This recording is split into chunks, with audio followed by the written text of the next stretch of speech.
Alberto Callaspo's only hit last night came with 2 outs in the 10th inning, and the down but not out Royals did it again, winning their 7th game in extra innings. Now it's game 2 with the Blue Jays next on Fox Sports Kansas City.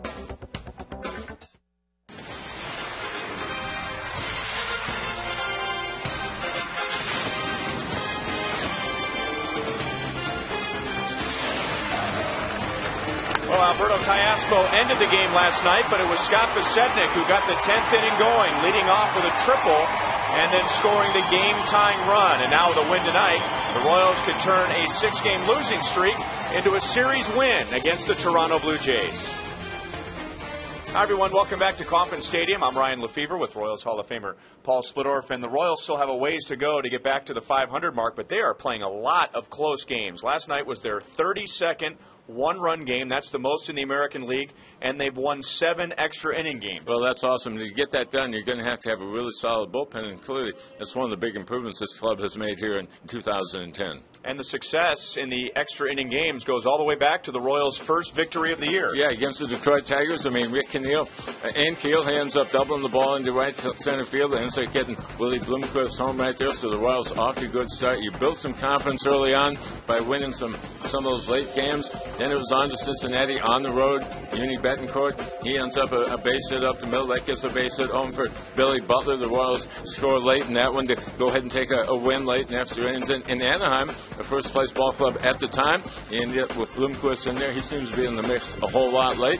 Betancourt scores, so all of a sudden now the Royals on a little bit of a roll, and you see all the games that they have won yesterday. And it started early, had a couple in April, 1 in May, 1 in June, and already 3 so far here in July. And there's a lot of ats on this graphic here. The Royals have been very good on the road winning extra inning games. They're 7-2 overall, but 5-1 on the road. Another storyline from last night's split, the Toronto Blue Jays 5 times had 2 on with nobody out, only scored 2 runs. Well, if you're a Blue Jay fan, you're going to talk about the missed opportunities in that ballgame because they had them on early in the inning. This is a big double play right here. DeJesus getting his 5th assist of the year. The run scored did not count, so the out at third base, and then Joaquin Soria looked like he was in trouble very early in the inning, be able to get the ground ball. The Royals turned that one over, and all of a sudden they get a couple runs, and hey, they're right back on top. Tonight's pitching matchup has a couple of hungry pitchers. Anthony LaRue, after a couple of rough starts, trying to get his 2nd win of the year, while Jesse Litch is going for his 1st win of the season. We'll talk about those guys when we come back.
Motors. To learn more, visit kia.com. And by Kellogg's, the best to you each morning.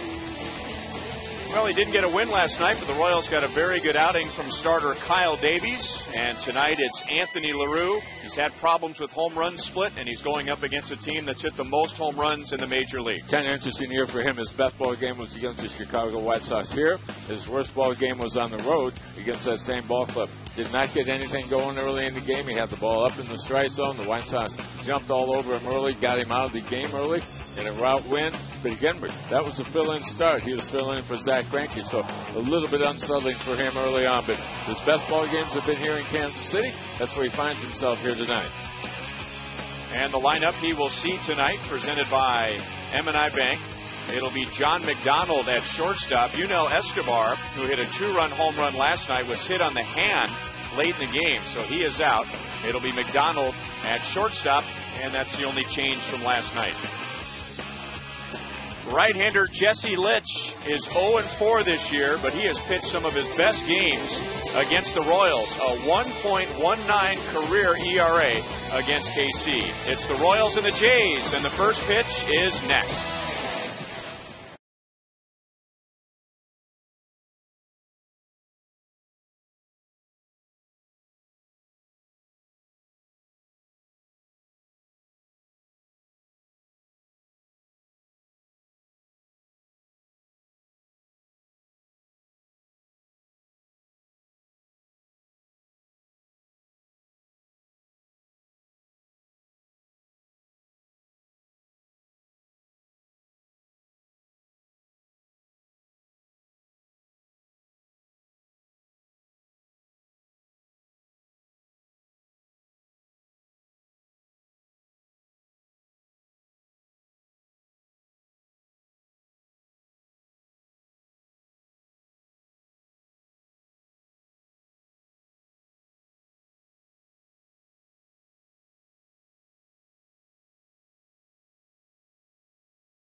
HD is free with digital cable.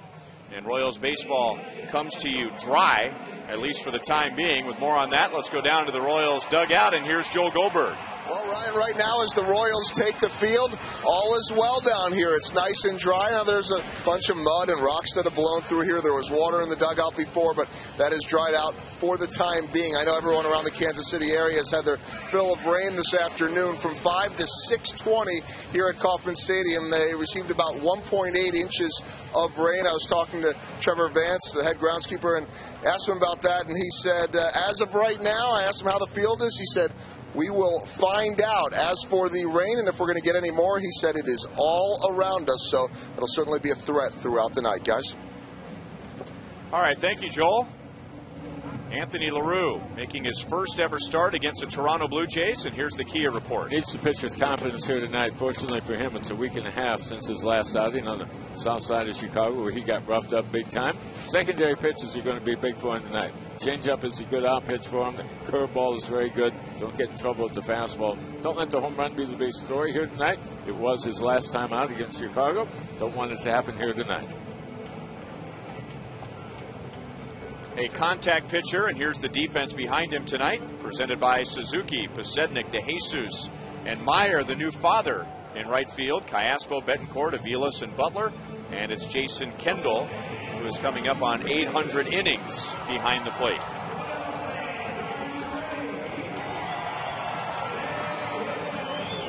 So it'll be Fred Lewis, John McDonald, and Jose Bautista in the top of the first inning.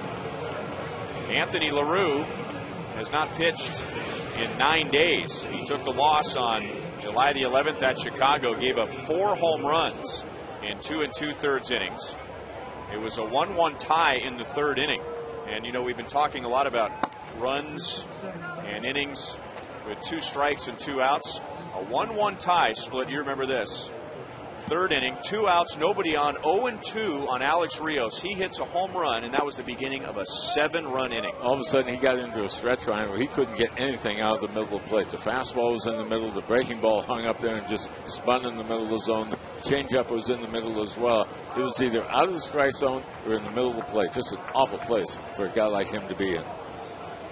Up until that time, the home runs have really not been much of a problem. A home run about every 7 innings, so not a bad ratio. 3-1 on Fred Lewis. He had 2 hits and scored a run. That run coming in the top of the 10th inning, giving the Blue Jays the lead, but the Royals back with 2, and now he opens the game with a walk. Well, we told you all about the rain, and how about that temperature, which has dropped about 20 degrees since before the rainstorm, 73. So a pleasant night. We started at 7:11. Time and temp brought to you by The Parking Spot. Easy to spot, easy to park. The Parking Spot at KCA. Royals got in about 15 minutes of their batting practice before the game. Then everything moved indoors, and obviously Toronto, anything they did at all was done under the stands.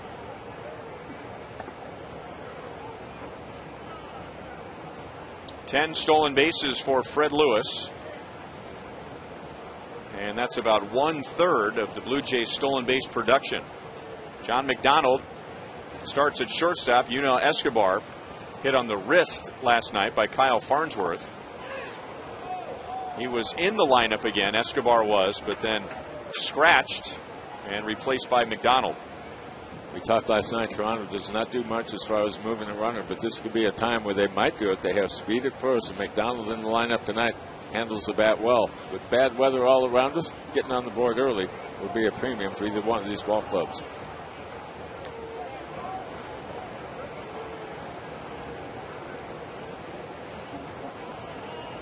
'19 start of the year for McDonald, and he is the Blue Jays' Willie Bloomquist. He has started at second base, third base, left field, and where he starts tonight, shortstop. And he bunts it hard but foul, and it's 0-1.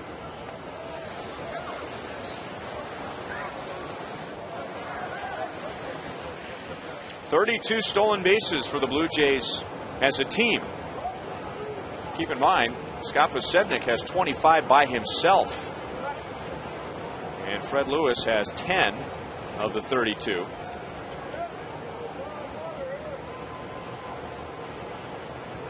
Doesn't have a very threatening lead at the moment, but LaRue throws over there. LaRue with quick feet makes it a close play. Well, he's got the tarp down in plenty of time before the rain starts. So that infield dirt is really nice right now. The infield grass won't be a problem. The outfield grass will be a little bit damp, but it looks like the footing is solid. Donald didn't mean to make contact, and he's down in the count. No balls, 2 strikes.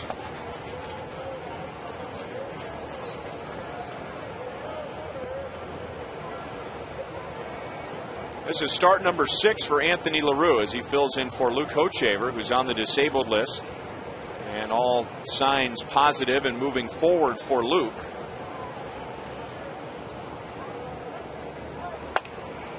Off the end of the bat, that might spin back fair. It does not. Billy Butler gave it a chance to do so. Still no balls, 2 strikes. Well, it's fairly close on 3 fronts as far as injured players coming back. Rick Keel's probably a couple days away from being back from a rehab assignment. Gil Mesh will work a ball game tomorrow at the AA level, his first rehab outing. And Luke would be the 3rd one coming back. This ball club could have a different look by the 1st of August. With guys coming back from the DL and the first trading deadline coming up.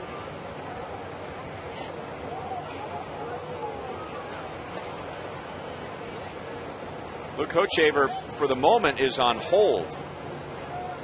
He had some dye injected into his elbow so that they could take some pictures of it and make sure there wasn't any tears, anything leaking in the elbow. But now they have to wait for that dye to flush itself out. As McDonald will foul out to Billy Butler. And Lewis is at first with 1 out.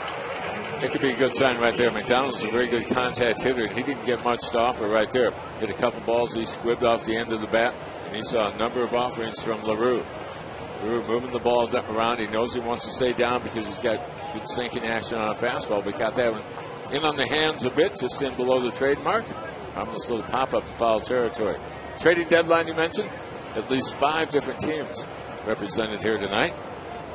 A couple of those with Royals ties. Terry Wetzel in back of Bob Hegman, who's in the middle. And in front of Hegman is Steve Peck. Steve Peck with the Red Sox. Bob Hegman with the Twins. Terry Wetzel with the Colorado Rockies.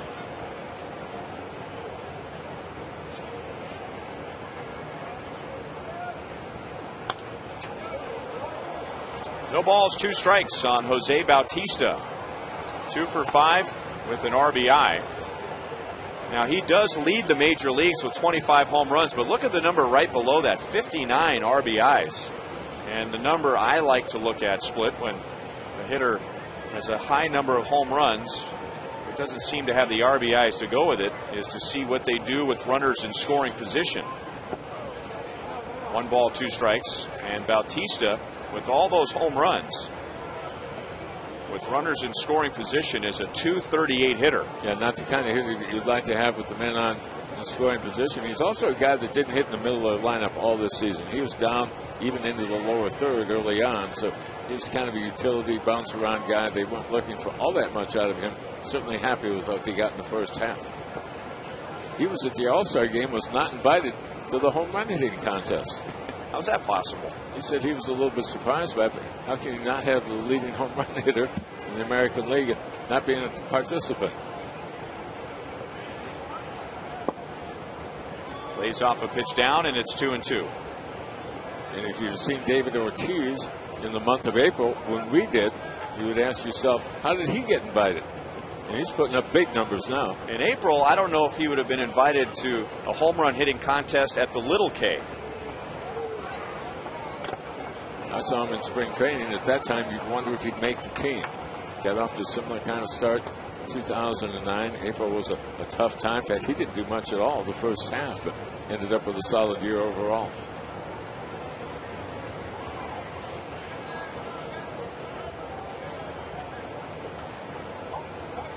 Turning out to be a long top of the first inning for LaRue. This is only the 3rd batter. And there is home run number 26.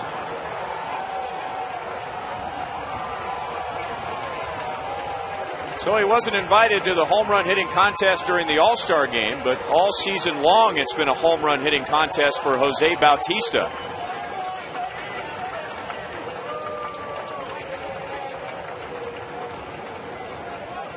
He's really a different hitter now than he has been throughout his entire career. Now looks to get the bat head out in front and drive the ball. Before this, he was kind of an inside-out hitter trying to take everything to right field. You credit Cito Gaston with kind of turning him around. He used to have a very high leg kick to start his swing. It was a little bit late getting started, but they shortened that up. They got him out in front. There you see the result. So home run number 26, RBI 60 and 61. Blue Jays got a 2-run home run last night from Yunel Escobar in the 3rd inning. Vernon Wells was 1 for 5 in game 1. 2 balls, 1 strike. He was involved in that what turned out to be an important play in the top of the 4th inning with runners at 2nd and 3rd and 1 out. Lyle Overbay hit a fly ball to center. David DeJesus played it to 3rd rather than to the plate, and the out was recorded at 3rd on Adam Lynn before Vernon Wells was able to score. And the Blue Jays had a few problems last night on the bases. Into center field, and a base hit for Vernon Wells. So 4 have come to the plate, 3 have reached, with the Blue Jays in front 2-0.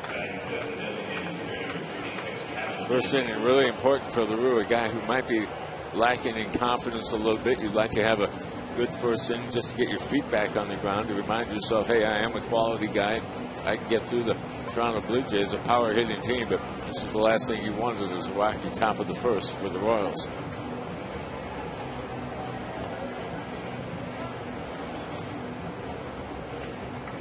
And now Adam Lynn 1 for 5 to get his hitting streak to 12 games as he's trying to pick up the pieces and put his season back together, batting at just .215. He also struck out 3 times last night, and he has done that 92 times this year.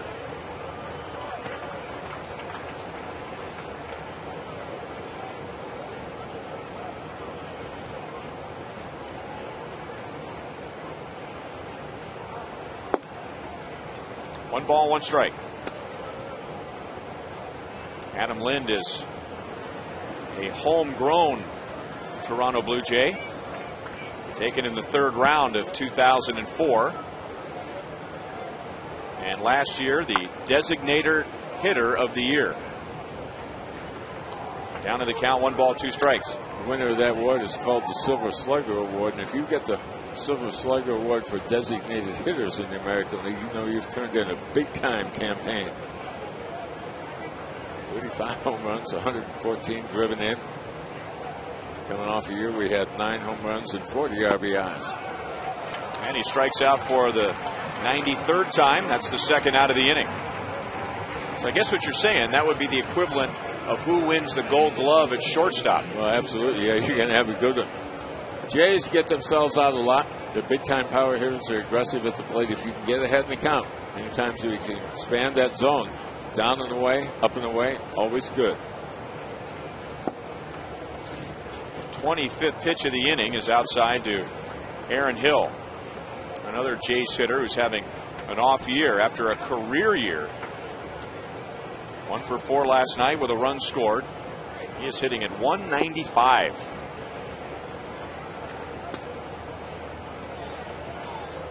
Told you last night he had 36 home runs last year, which really wouldn't seem to be part of his game.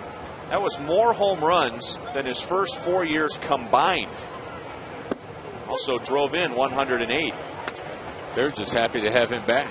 He missed a lot of the previous year, was out with a concussion. You mentioned numbers. He had just 2 home runs the year before. So how do you pencil in a number for him here in 2010? It's kind of like guesswork, trying to figure out what he'll do. Kind of reminds me a little bit.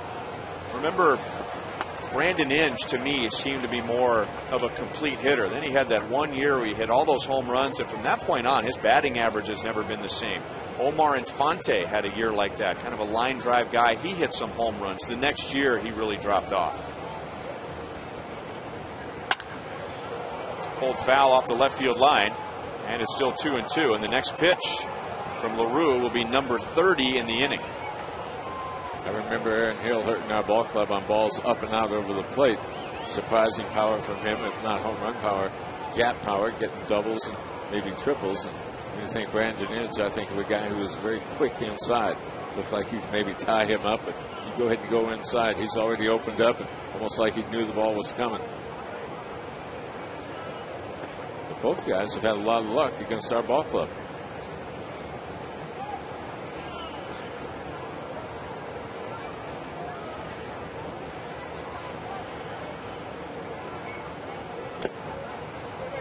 Out of Jason Kendall's glove, still 2 balls, 2 strikes.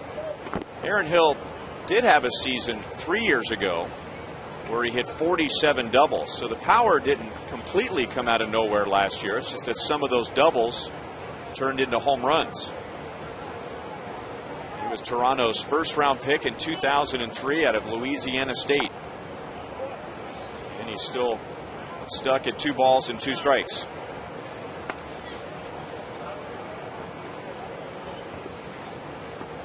So the 47 doubles in 07, 2 home runs in 08. Now he spent a lot of that year on the disabled list because of a concussion. And then the 36 home runs, 108 RBIs last year. He's having some at bat against LaRue. He's fouled off 5 in a row. LaRue's moved the ball all around on it too. He's gone inside. He's gone down and away with the breaking ball. He's gone up and away with the fastball. That's what I remember about Aaron Hill, being a solid contact guy, covering inside and outside, working the middle of the field. His home ballpark should be great for a doubles hitter. 6 foul balls in a row.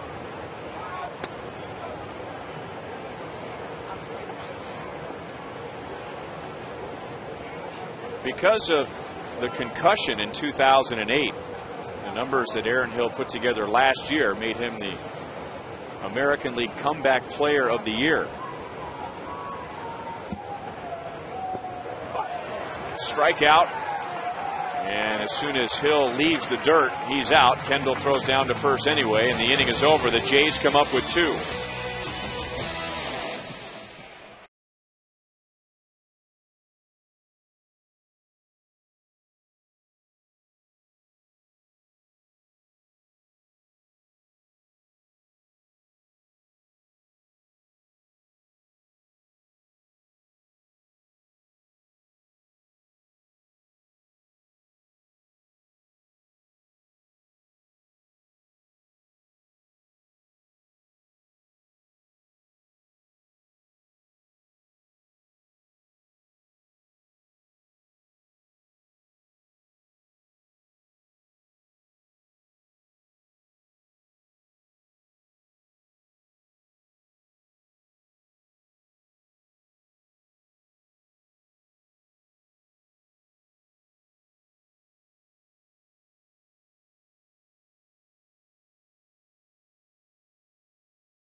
M&I Bank, Mitch Meyer is back in right field, welcoming a daughter, Ava, yesterday. So Willie Bloomquist got the start in right field. Mitch is back in there tonight.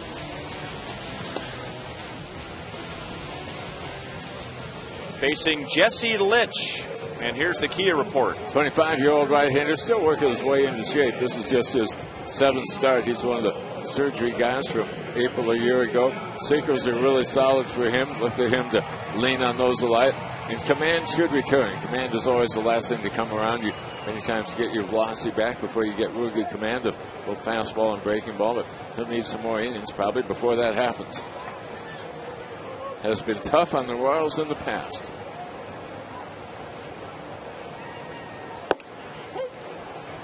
Throws a strike to Scott Posednik. 1 for 5 with a triple and the game tying run in the bottom of the 10th inning. Posednik has hit in 7 straight games. Hill was playing in to defend against the bunt, so he has to go back to get a big hop. Posednik is out number 1. Jesse Litch has an interesting story. He grew up in the St. Petersburg area and wrote an essay, a 1,000-word essay. And one of the best essays would win an internship with the Tampa Bay Devil Rays. Well, one of his essays was selected. So he was an intern in the PR department, but he spent so much time in the clubhouse that they eventually just made him a bat boy. Ended up being drafted by the Blue Jays, gets to the big leagues, and his big league debut was against the Baltimore Orioles. John Gibbons was the manager of the Blue Jays at the time, and one of the guys he faced with Baltimore was Aubrey Huff, whose socks and T-shirts he was picking up in the clubhouse just a few years before that. He was just a call-up before that series started and was on the field the day before and went over to shake hands with him. Aubrey Huff was stunned. That's our bat boy. He said, no, I'm pitching against you tomorrow. What if your bat boy beats you?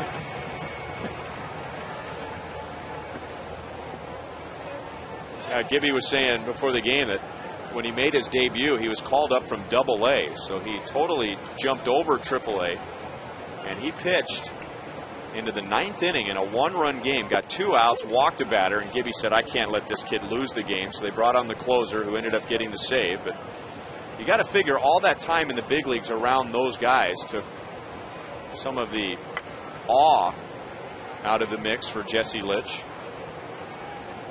It's one of the big hurdles you have to get over. Find a way to get over it when you first get to this level. You have to tell yourself, hey, I belong, but having been around the clubhouse and see the personalities and what the day-to-day living is like for these guys, all of a sudden you say, I think I can fit in with that. Obviously, he brought some talent along with him, although he was not a high draft choice. Another thing Gibby said is that he fields his position very well, and he handles that shot from DeJesus and needs only 8 pitches to get through the first.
And would be here tonight.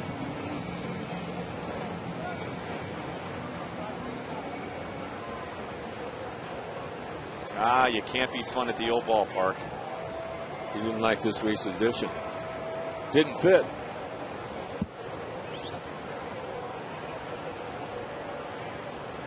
It was a long top of the first inning for Anthony LaRue.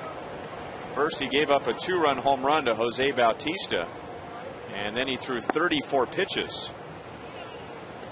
And even though he ended the inning with a strikeout, Aaron Hill really wore him out, fouling off 6 straight pitches and making Anthony throw 10. Lyle Overbay, John Buck, and Edwin Encarnacion in the second inning. Overbay 2 hits last night, and he's ahead in the count 3-0. Don't want to start this inning like you started the last one. You look at the total numbers in inning number 1. 34 pitches, 22 of them in the zone, but you walk the first guy. All of a sudden you got immediate trouble. And LaRue is not one to walk many. He's only given up 8 in 26 innings. But another leadoff walk.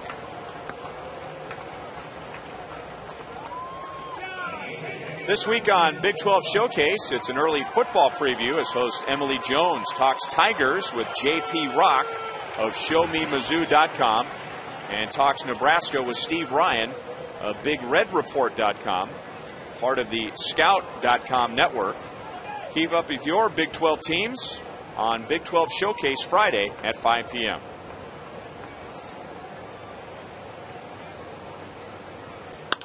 John Buck hits a smash past Cayaspo, and that's down into the corner.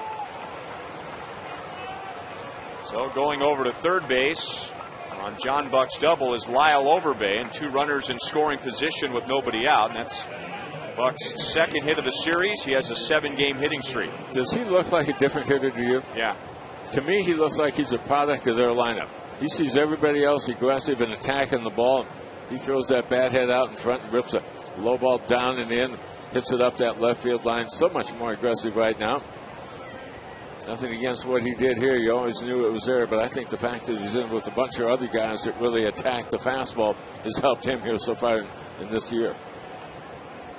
And maybe I'm wrong, Split, but you know, there were times with the Royals when he would really attack the ball. Remember, he had that big high leg kick to get a little extra leverage.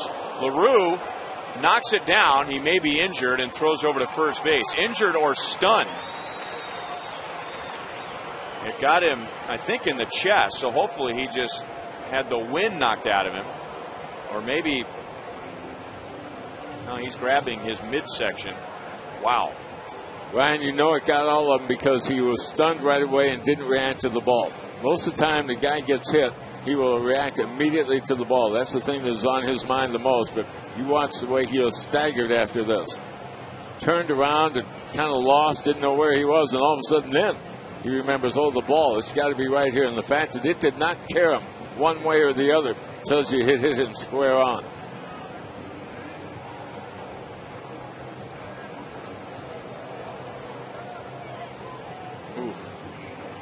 Now, normally you can cover that part of the body. I mean, that ball is absolutely blistered. For a hitter to get it by you when your glove is right there in the neighborhood on your follow-through. Most guys that get hit from normally the knees on down. That's a little bit tougher to get to with the leather.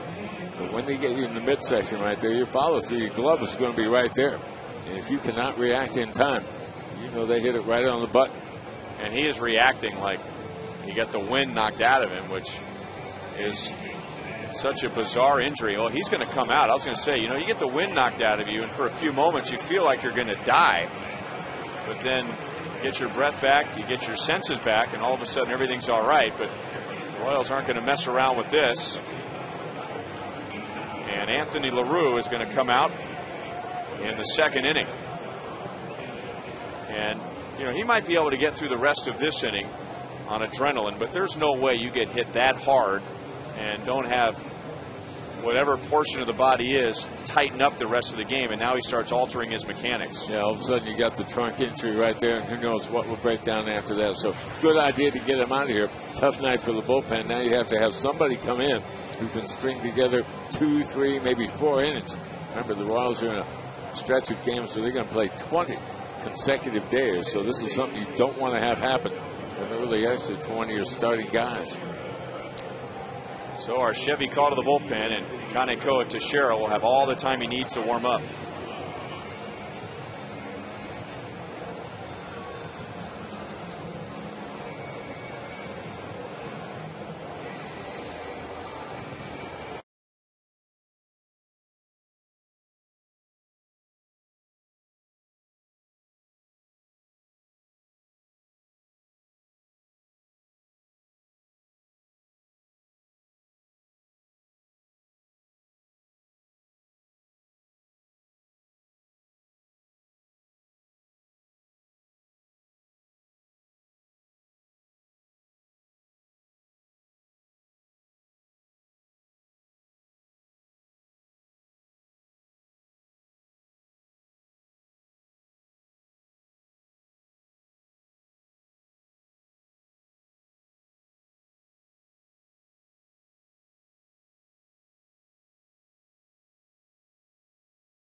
walk and a double.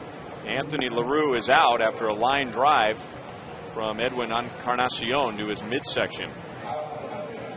Well, some of your favorite Royals players have selected T-shirt designs for a Fans' Choice giveaway. The designs selected will be featured on the T-shirt for the August 17th T-shirt Tuesday, and that's available to the first 20,000 fans, presented by Sprint. And by voting, you are automatically entered to win 4 tickets to the August 17th game. That's against the Cleveland Indians. So to have your say, go to Royals.com/T-shirt vote. 29th appearance for Teixeira, who was not with the ball club at the beginning of the year, who was picked up from the Seattle Mariners. The Royals scouted him in Arizona back in March. He had a good month of March, made the Seattle ball club out of their camp. His last time up was the Sunday afternoon ball game here against Oakland. He followed Brian Bannister to the mound, went an inning and 2/3, gave up just 1 hit and 1 run. It was unearned.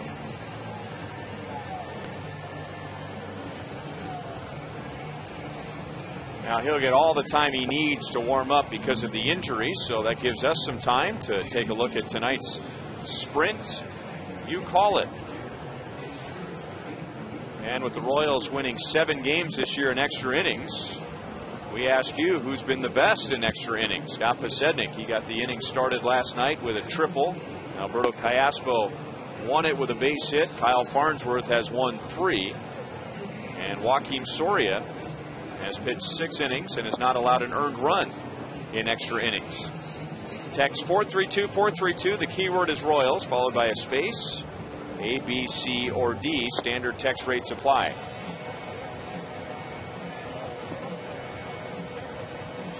So a lot of standing around as first the Royals were checking on LaRue and now waiting for Teixeira to warm up.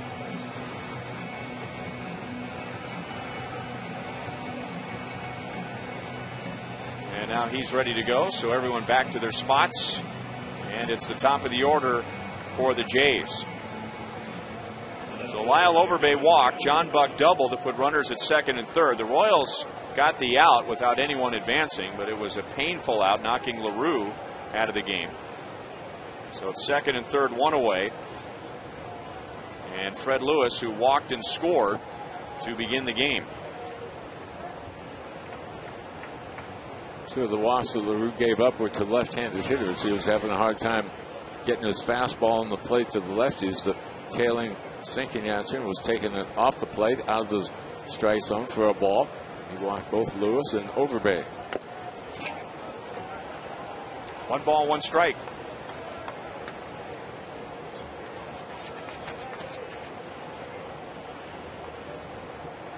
Lewis has very good speed, but he also has good power, and especially for a leadoff man, with 26 doubles and 36 extra base hits. And that number of doubles, that number of extra base hits is the most in the major leagues for a leadoff man. But with the big powerful swing, that swing has cost the Blue Jays 75 strikeouts this year.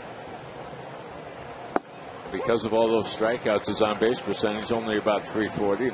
Your leadoff man clearly want to have well above 350 for the on-base percentage. So he's not your prototypical guy, but he does bring some offense to their lineup.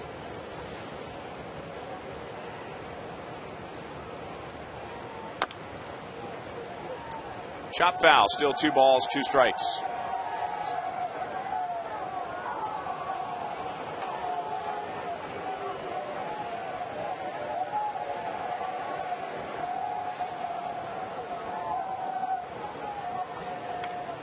Fred Lewis is from the Giants system. They took him in the 2nd round of 2002 and then traded to the Blue Jays on April the 15th of this year. He has Overbay at third, Buck at second, and now full count, 3 balls, 2 strikes. He found himself as the odd man out in San Francisco. Did not play solid enough defense, didn't bring enough with the bat as far as the speed and ability to get on base. That is why he was available in early April to a team in the American League. And he drives that into left center. Well hit. Pasetnik is back to the warning track, and he didn't get it. He was there, but the ball eluded the glove, and the Blue Jays take a 3-0 lead.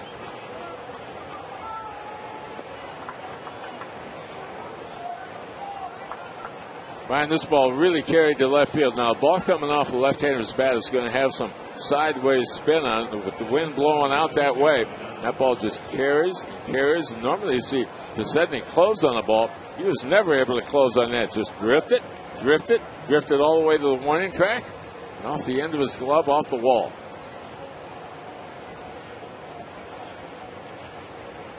Not an easy play. So it's a double for Lewis. And he drives in his 27th, and now the same situation for John McDonald, second and third, and one out. And McDonald breaks his bat. John Buck will hold at third as Betancourt throws him out. Threw to the inside of the bag, but Billy Butler bailed him out. So John McDonald is 0 for 2. The reason John Buck did not score on that ball, the runner on third base was tagging. Overbay was tagging, so he only moved up 90 feet because Buck had to lay back to see what was going to happen in front of him, anticipating Pasetnik might catch that ball. He was only able to move up to third.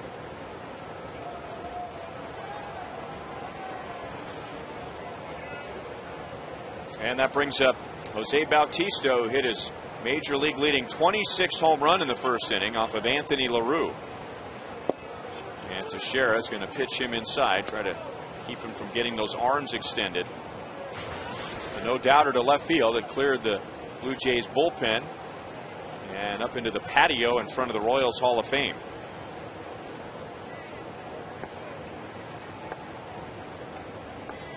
Fred Lewis was running with some sort of a shin guard and realized he didn't need that, so hands it off to first base coach Omar Malave.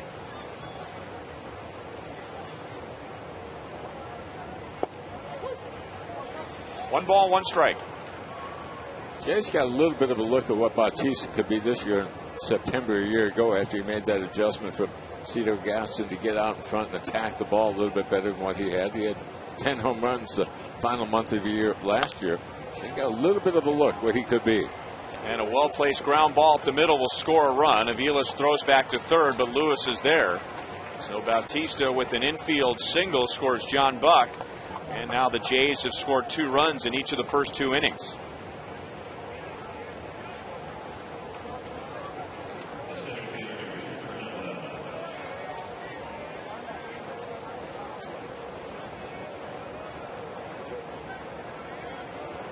One of the middle infielders might have been able to make that play if the double play was in order, but the middle infielders were spread pretty well right there, trying to cover on Bautista with runners on second and third. If that had been a double play situation, might have been able to get to that ball.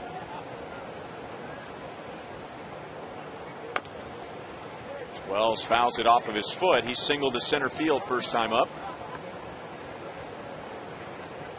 Now the Blue Jays doing a much better job in the first 2 innings tonight, hitting with runners in scoring position.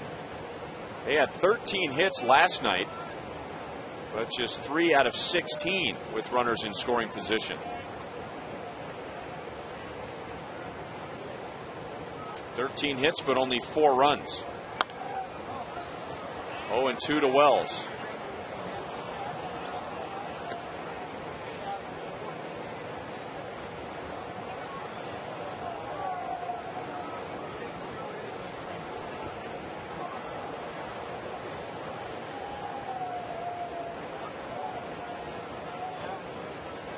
Jays with 2 in the first, 2 in the second. Both innings began with a leadoff walk.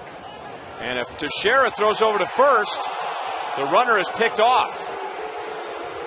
The whole purpose of that move is to try and get the runner off of first base, turn around and throw over there. And Teixeira accomplished that, but was late getting it over to first. Was more interested in Lewis, the runner at third base. I think he was the one that had the big lead, but as soon as the step and the fake to third was made, Bautista stepped up. He became a pickoff candidate. But that was the guy that Teixeira was worried about.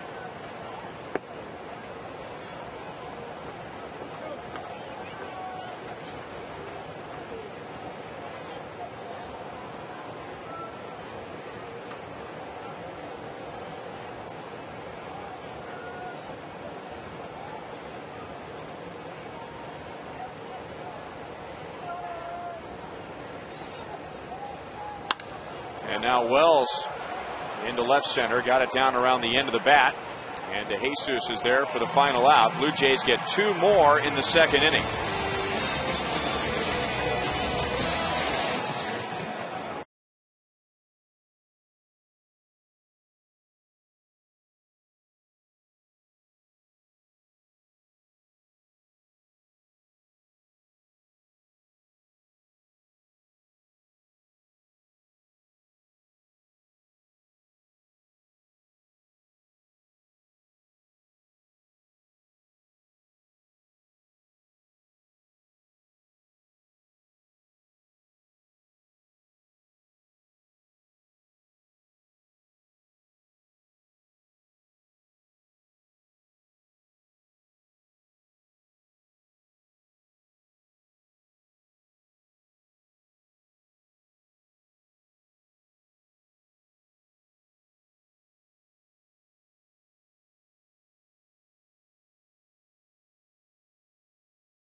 Two more in the second. All those charged to Anthony LaRue, who was knocked out literally by a line drive from Edwin Encarnacion, taking a line drive to his midsection. So Kanakoa Teixeira coming out of the bullpen in the second. Jesse Lish with a 4-run lead will get Billy Butler, Jose Guillen, and Alberto Callaspo in the second. You got the Royals on 8 pitches in the first. Billy 1 for 4 with a walk last night. That single coming after the tying run scored in the 10th inning. And he was replaced by Chris Getz as a pinch runner. And then Getz coming around to score on Alberto Callaspo's game-winning hit.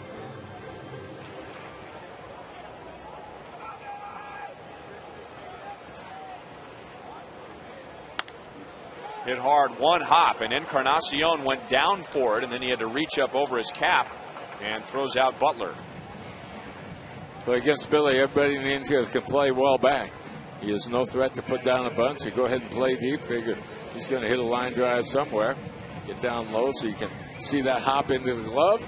The rest of it's pretty easy once you flag that down.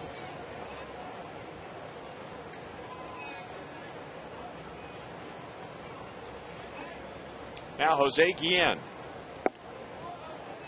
Jose on base 3 times last night, 2 hits, a walk, and is 7 out of 16 against the Blue Jays. Didn't mean to do it, and it's 1-1.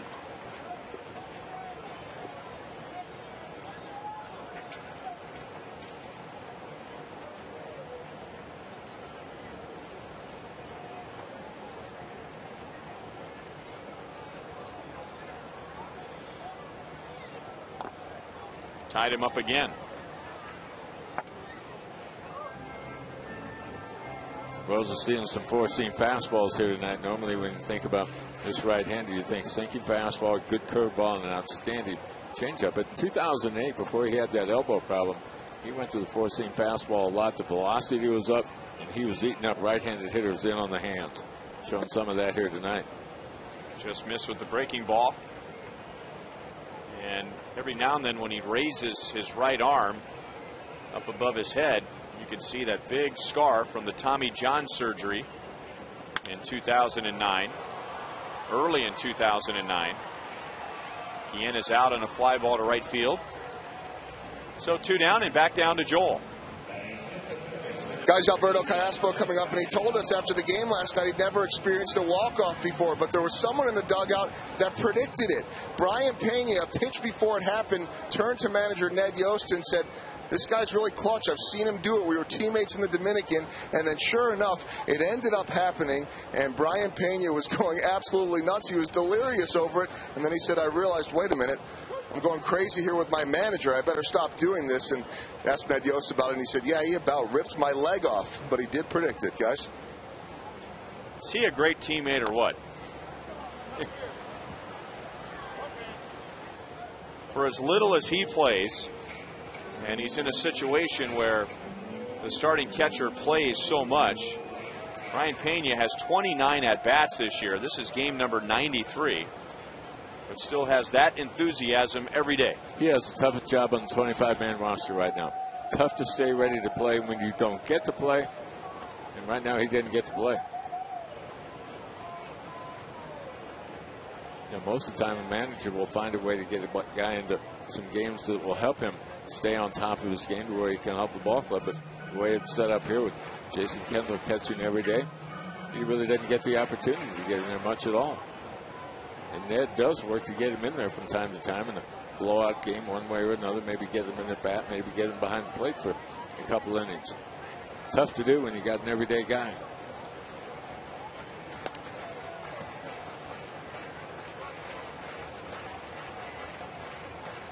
Well, he's got his game face on today. I mean, he's locked in, isn't he?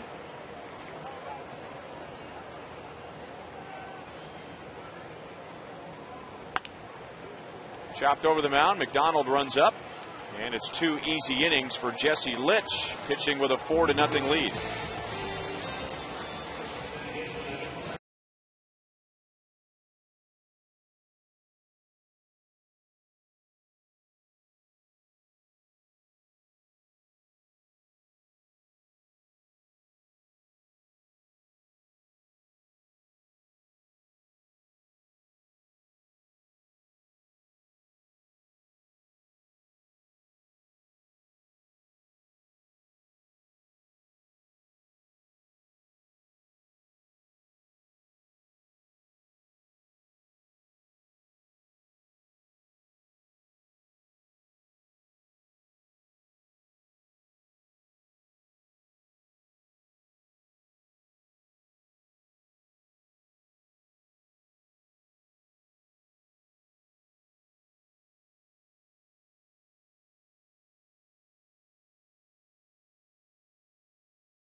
Find out what's possible with the nation's fastest mobile broadband network, AT&T. Rethink possible. By Panera Bread. Explore a menu of hearty soups, salads, sandwiches, and breakfast items at Panera Bread.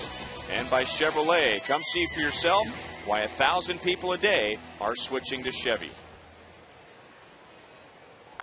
Third inning, 4-0 Blue Jays. And George Brett has dropped by the booth as the Royals are promoting an entire DVD set of the 1985 World Series. Frank and I, the other night, we were in Atlanta, I think, because the Royals were giving away Game 5. No one ever talks about Game 5. Yeah, thank you very much. Just one DVD? Well, it was just for that one particular day they're giving away Game 5. But Frank had to kind of jar his memory because there's so much talk about Game 6 and Game 7. But that was the game you went sliding into the dugout, right? Game 5, yeah. I think that was Game 5. We lost the first two. Yeah. Won Game 3, lost Game 4, and then won Game 5, 6, and 7. And the other day I was working out and there was nothing on TV to watch. So I got one of these in the mail. I threw in. That was lightning, by the way, right? Yeah. See the Holiday Inn? I think it might have hit the Holiday Inn. The signage in front of the Holiday Inn on the other side of I-70 On the other side of the George Brett Bridge, by the way. That was game one. As soon as I said game one. But I watched game one, and you know what's amazing? You kind of forget what happens. Mm-hmm. You know, this was how many years ago? 25 years ago. And you think you have a pretty good recollection of what's going on. And I'm sitting there watching the second inning, and I'm going, oh, I didn't know Balboni drove in a run there. And all of a sudden, I got into it, you know, and you're fast-forwarding it and kind of watching the action. We lost game one in that game, though. But it was a nice experience nonetheless. It was great, yeah. It's great, and it's great that they come out with this set of discs for you, DVDs. Is that what these are called, DVDs? Yeah, I mean, and George, as you say that, look at the people are just running for the stores right now to get it, as they've heard that they're available. Yeah. I mean, they just, you know. Hey, I'm a good salesman. They're lining up. Pretty good. That didn't take very long at all. Pretty incredible. Look at that. DVDs now available. Look at that. I mean, it just. Yeah. Are they available here at the stadium? Must be. Yeah. That's where they're headed. Oh. Well, what are some of your lesser known memories of 1985 as Aaron Hill goes into right center and Mitch Meyer will hold Hill to a single, but as the ball gets away from him, Adam Lynn will go first to third. I mean, Game 6, Game 7, we just talked about your sliding pitch, sliding catch in Game 5. I guess the Game 6 would be the hit by Dane Orge, obviously. I think that's what everybody remembers. But what do you remember? Do you remember anything from the first 4 games that no one ever talks about when you look back on the World Series? I remember Game 3, right before the game, when the Augie Bush or Gussie Bush, whatever Bush that was, that owned the team, the Budweiser guy, came out and he had his horse-drawn carriage and he was running around and they ran over the mound and the thing almost tipped over and everybody's taking pictures of it in St. Louis and it's a big deal. And then Ozzie Smith came running out and he did a backflip. And as soon as he did that backflip, everybody on the team looked at each other and says, "You got to be kidding me." And I think that was the spark that lit us up to allow us to win Game 3. Really? See, I've never heard that story before. I mean, it was pretty amazing. We're out there to play baseball, and there's shortstops doing acrobats out there. You know? Come on, we're here to play baseball, and all of a sudden, everybody just got that more determined look on their face, and let's go out there and kick them where it hurts, and we ended up winning Game 3. Unfortunately, lost Game 4. And then I remember walking to the ballpark because we stayed downtown. The ballpark was downtown, and they had bands out, and they were singing songs like they had already won. And, of course, we said, we're not going to let them beat us in their own ballpark. Let's go out there and play tonight, win tonight, and see what happens in Game 6. We all know what happened in Game 6, and then Game 7 came along, and I just remember going to bed that night about 3 o'clock after Game 6 because it was a late game, and you're just you're so much adrenaline and so excited, and you go to bed, and it was about 3:15 in the morning, and I thought I fell asleep. I woke up, it was 3:18. And I went back to sleep, and I woke up, it was 3:20, and I went back to sleep, I woke up, it was 3:27, and ended up going to the Chiefs game that day and came here, and one of the greatest nights I've ever experienced in my life happened that Sunday night. You touched on it a little bit. Game 5, I remember you guys talking about that. Determined not to lose in St. Louis. You had enough of their fans. What was going on? They were pretty confident they were going to go ahead and win. They had a better ball club and not going to have to walk across the street from the ballpark back to the hotel. Said it's not going to happen here. And once you won that one, all of a sudden, hey, wait a minute. We're still in this thing. We're back home. Well, and not only that, but we just did the same thing a week earlier against the Toronto Blue Jays, down three games to 1. And thank God they went to a 7-game series that year. That was the first year they did that. And then we come back and win the last 3 games. So we had just done something the week before. And I really think everybody looked at the Toronto Blue Jays as a much better team than St. Louis. I think Toronto was probably the best team in baseball that year, but we were able to beat them in the best-of-7 series, 4 games to 3. But you remember their team they had? That was impressive. That outfield they had was Jesse Barfield Bell, and Mosby. Yeah. Lloyd and Mosby. They had Dave Steve as a pitcher. They had Hanky as a closer. Jimmy Key. I mean, they had a good team, a really good team, and we were able to beat them. And I'll never forget, after Game 1, we came in the locker room and we lost, and we were saying, man, they don't scare you. And then we lost Game 2, and we're going, man, they don't scare you at all. And we just felt that we were just as good, if not better. And after coming off and beating a team that we thought was a lot better than us on paper, we were able to go out there and beat Toronto. It was a little easier to do, I think, going out and playing the Cardinals. Thing I've learned so much too, having been in Kansas City now for 12 years, that it happening in '85, all the disappointments for so many of you guys that had been together, that just to look, I mean, of course, you carrying Brett Saberhagen, Frank White jumping up and down with the fly ball to right field, that huge relief after all those disappointments. Well, it wasn't fair for guys like Saberhagen and Gubazon, Jackson, and those guys, because they hadn't experienced 76, 77, 78, 79, 80 like we did. Right, Split? And all these guys come in and their second year in the big leagues, they're world champions. I'm going, you don't know what it's like. You know, you better savor this and cherish it, because it might not happen for a long time. And it sure hasn't. Not here. Our manager's going to Cooperstown this weekend. You going to be there? I'm going. I'm leaving Thursday. John Wathan's attending it with me. I got John a room at the Otesaga. It's going to be a great time. And talked to Whitey not that long ago, but probably about a month ago, and he's fed up with all this Hall of Fame stuff. He said, man, I can't even go fishing anymore. And Whitey, I know how you feel, because every reporter in St. Louis has called me. I've done 4 interviews myself. I did one earlier today at the ballpark. Heads up, we're going to get a big explosion coming. Are we safe? I don't know, but there's a big one in the parking lot off to the right field side. We're safe. Whoa. You must love it now to be able to just go and enjoy it and watch the other guys sweat it out at the podium. It is so much fun. It is no stress at all. We just go there and hang out and play a lot of golf and go to all the functions. And the poor guys that get inducted every year, they're on pins and needles, dreading that one speech they have to give. The biggest speech of their life, and they have to give it in front of thousands of people. They're dreading it from the moment they get to set foot in Cooperstown. George, thanks for coming by and promoting the World Series DVD set from 1985. 85. All right. Over, I just saw this, over 17 hours of footage. Go buy it now.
Corey.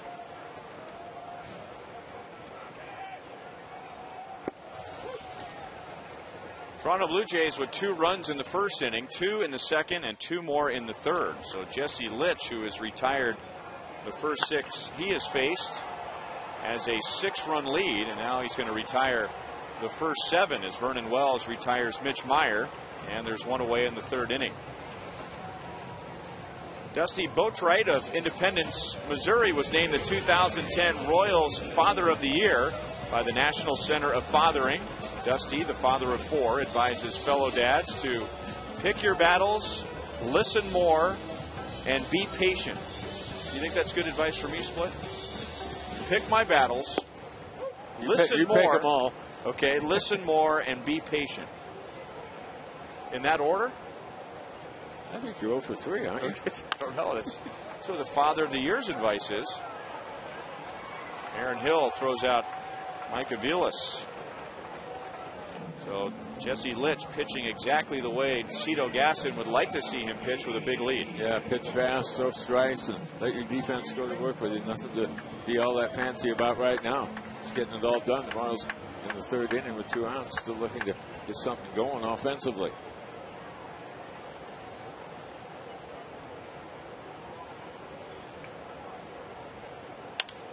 And Betancourt goes after the first pitch, and the Royals are going to end up with their first hit.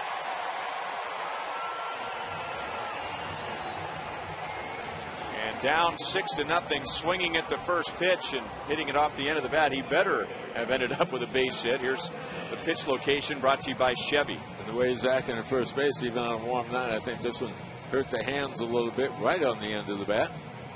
Just drops it short right field. The Royals have had some 2-out rallies this year. Might be a start of another one. They'll need several of them here to get back in this one. 34 times, to be exact, with 2 outs and nobody on. The Royals have scored a run, and not just scored a run. They have scored over 60 runs this year after 2 outs and nobody on base. 61 runs to be exact. That's 15% of their total offense has started with 2 outs and nobody on base. Overbay will go down to second base, and that will end the inning. So the Royals get their first base runner, but Jesse Litch has only faced 10.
Here's tonight's Roadrunner Turbo speed pitch comparison. The Blue Jays knocking Anthony LaRue out with a line drive off of his chest in the second inning. So Teixeira's been in there since the second inning.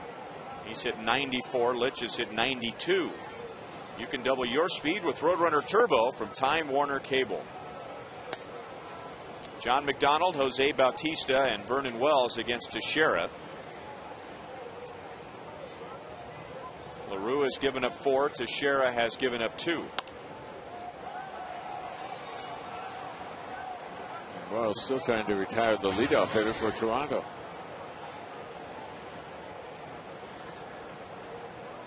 Everybody in their lineup has been on base at least once here so far tonight, except McDonald.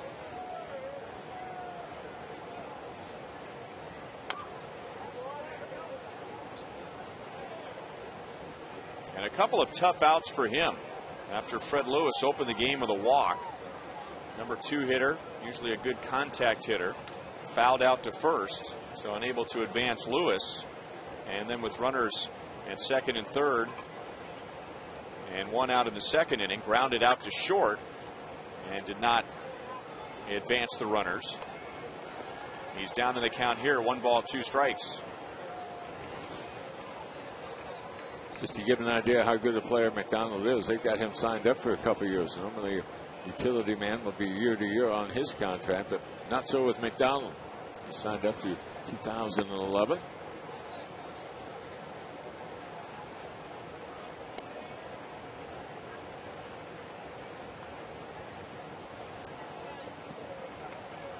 When he was in the Cleveland Indians organization early in his career, he used to come to Kansas City during the offseason and work with Kevin Seitzer. Meyer over from right field to get McDonald, so he's 0 for 3.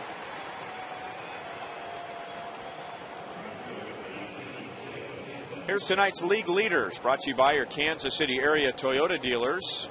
Most one-run games in the American League, and the Royals played their 32nd last night. That's more than Minnesota or Boston. So the Royals overall 12 games below 500, but that doesn't tell the whole story. They've been in most of their games this year. Bautista chasing a pitch that was way up and in. And as that ball heads to the seats off to the third base side, we see some dark clouds coming in from the west northwest, and it's just starting to rain again. There was lightning all around Kauffman Stadium. And as the Blue Jays were batting in the top of the third, and George Brett was joining us, big bolt of lightning hitting near the Holiday Inn on the other side of I-70. And with the thought of moving this ball game along, we'll see a lot of first ball hitting from Toronto here the rest of this game. Is that the damage you're talking about? I'm thinking the lightning had something to do with that. 2 balls, 1 strike. Bautista with his major league leading 26th home run in the first inning. He has driven in 3 tonight. And he pounds it on the ground to Betancourt. 2 down in the 4th inning.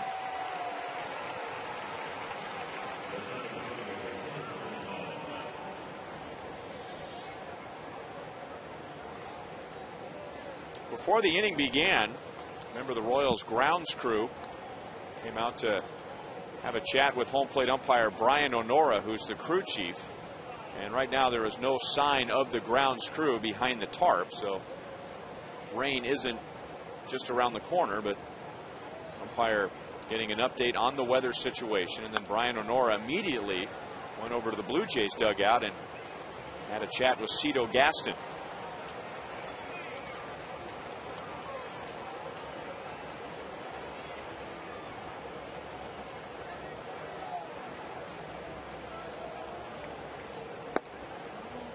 One ball, 1 strike. Vernon Wells has singled to center and flied to center.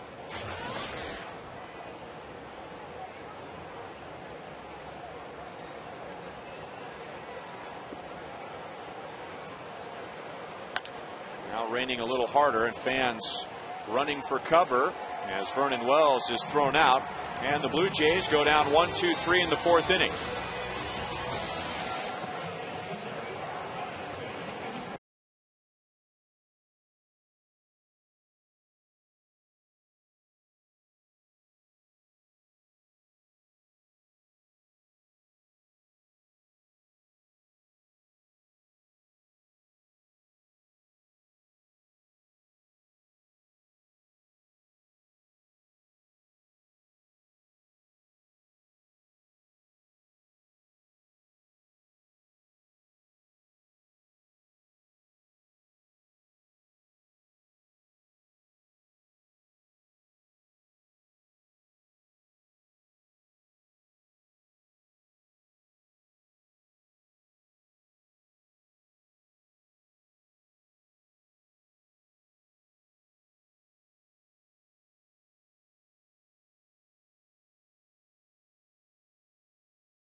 grounded out to short to end the top of the 4th inning, but no sign of the grounds crew, no sign of Donnie Miller out in right field unless he is under that blanket.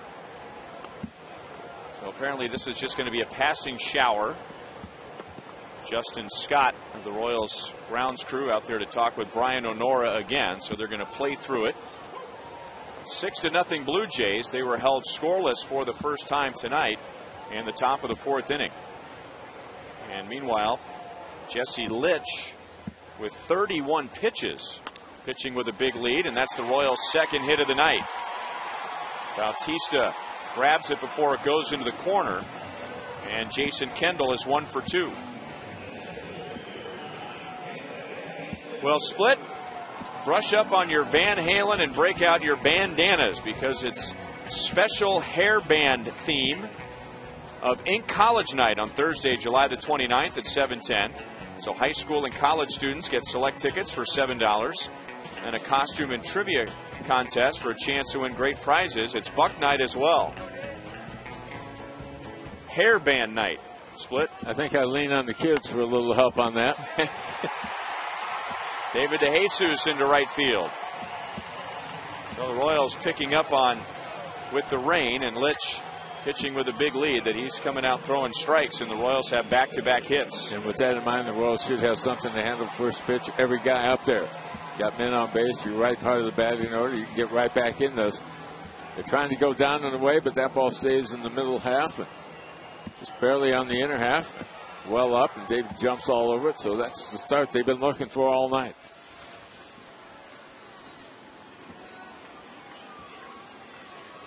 Billy Butler out on a sharp ground ball to third in the 2nd inning.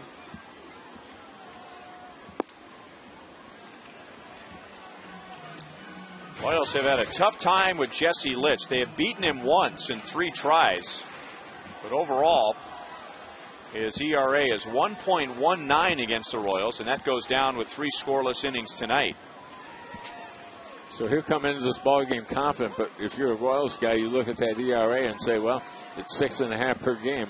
Opponents hitting Wally against him about 275 coming in. He's given up some home runs. And remember, he is kind of rehabbing out there. So if you're a Royals player, you kind of throw out those old numbers. You respect your opponent, but you think you can get him. Right now, they got to come from way back to get that done.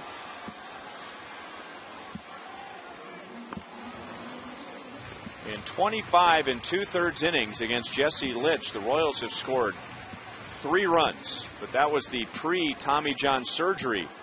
Jesse Litch, he went down early last year in the middle of April. Started this season on the disabled list as he was still recovering from the surgery.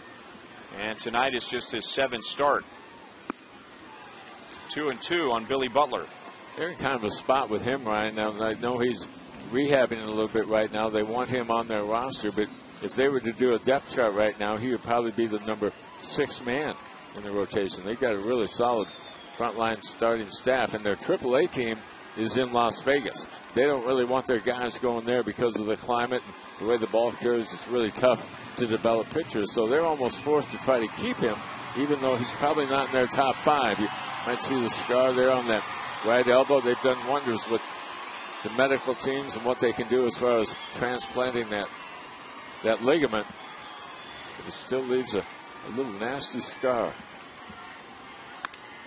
Billy grounds it to short. McDonald will go to second, 1, and Hill to first for 2. Now, did you hear that buzz? I'll bet the people at home heard that buzz, and I saw that buzz. Half of our cameras have gone out, and we showed you a shot of the Holiday Inn on the other side of I-70. Well, that Holiday Inn now has no power at all, and I could see behind it a bizarre greenish, bluish glow. So there's some sort of, I'm thinking, power transformer behind the Holiday Inn. It was just to the left, and an eerie looking glow with some lightning. So some lightning has taken out something in the area, but right now we do have full lights in the ballpark, but a few of our cameras have gone out. Good news for the Blue Jays, it is not their team hotel. And all of a sudden, the Holiday Inn becomes a romantic getaway. Well, We just lost some more cameras. We're a few cameras away from doing a radio broadcast on Fox Sports Kansas City, which will be a nice little tune-up for me tomorrow. You're only a couple days removed from your last one. That's true. That's true. Still venture over there from time to time. 2-1 on Guillen.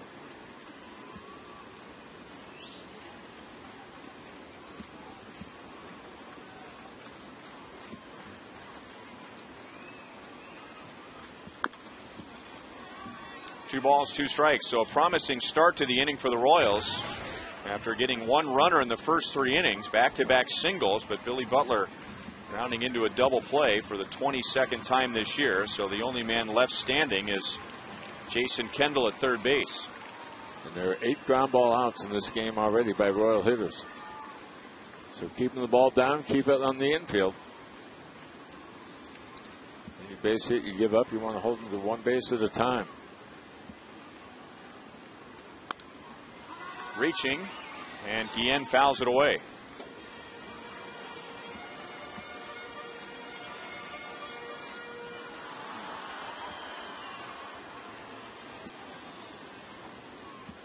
It is raining. We have lightning. We have power going out. And at any moment, Sigourney Weaver is going to show up with a big machine gun. Line caught. It's short by John McDonald. So a promising start does not produce a run in the bottom of the 4th inning. Yeah.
Top of the 5th inning, Ryan Lefevre along with Paul Slidorf, and we say so often, one team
in 31 days.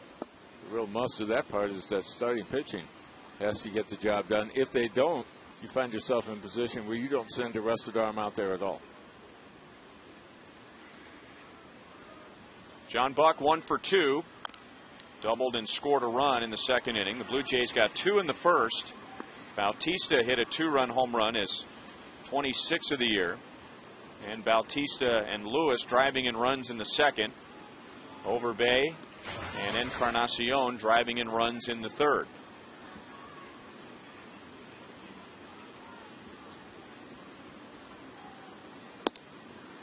Two and one. Ryan, you talked about the schedule coming heavy this time of year, the dog days and all. Toronto is in the middle of a 10-day, 10-game trip. When they get back home, they come into a stretch in early August where they're going to have 13 straight games against the Yankees, Tampa Bay, Boston, and Los Angeles. Go ahead and line up for that one, boys. And they've had trouble with those teams. You talk to people with the Blue Jays, and why were they so hot early on? And what was their undoing when they lost 12 out of 15? And simply put, they are not competing well with the so-called first division clubs. 3-2 on John Buck. They also had trouble in interleague play this year, and so many of the American League teams kind of flew through that. The Chicago White Sox in our division absolutely dominated the National League, but they really had a hard time with their schedule. They played Arizona, played Colorado, San Diego. San Diego having a heck of a year. San Francisco, so their schedule was different than ours, and they had a tough time with it. Dusty Hughes finishes off the Blue Jays in the fifth, but Toronto has a 6-0 lead.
Mercedes-Benz. Experience truly great engineering today at your authorized dealer.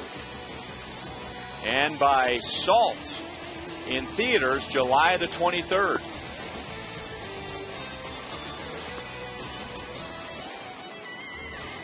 Well, a beautiful sky off to the west, off to the east, a very dark and frightening looking sky with lightning taking out power not only at the Holiday Inn, but it looks like the Drury Inn and Denny's are all without power. So the only thing we see on that side of the ballpark are headlights. Driving around, no stoplights, no street lights, no lights coming from the windows. Alberto Callaspo is 0 for 2. Jesse Litch has now thrown 4 1/3 scoreless innings, and he's been pitching with a big lead since the third. Well, still having a hard time getting the ball in the air against him.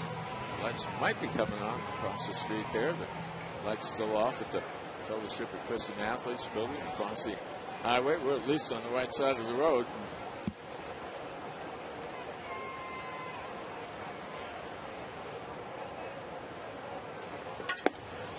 Mitch Meyer takes high and away, ball one.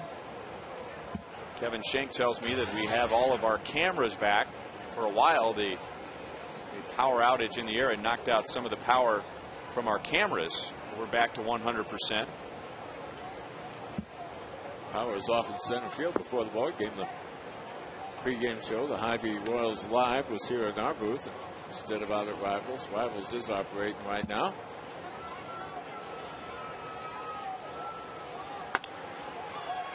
Diving play by Aaron Hill, and now it's out of his glove. But what an effort.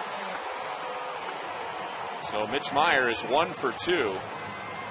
Almost lost a hit on a spectacular play by Hill at second base. Looks like it was almost the identical play that shortstop McDonald made on Guillen to close out the last half inning. But similar play, diving to the middle of the field, really extended. Ball bounding around, finally getting away. That ball was hit right on the button. Looks like it's going to be another tough out for the Royals.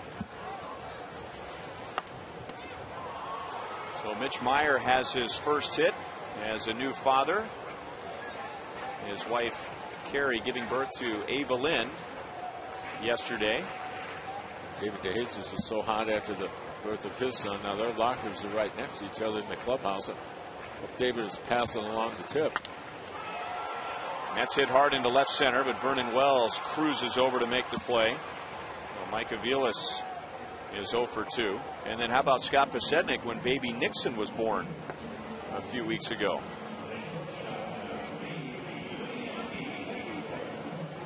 So Mitch at first with 2 down, and we'll take a look at tonight's AT&T trivia question. Who was the first Royals pitcher to win a postseason game, and who was the last? I think we can figure that out, can't we? Just talked tonight about the last one. The last one is part of a very famous scene in Royals history. Now, number 1 would be 1976, right? Or was that a sweep? No. Yeah. Game 5. Come on. Okay. 5. All right. Just, Probably would have happened here in game 2. Okay. Was he left-handed? Somebody out of the bullpen.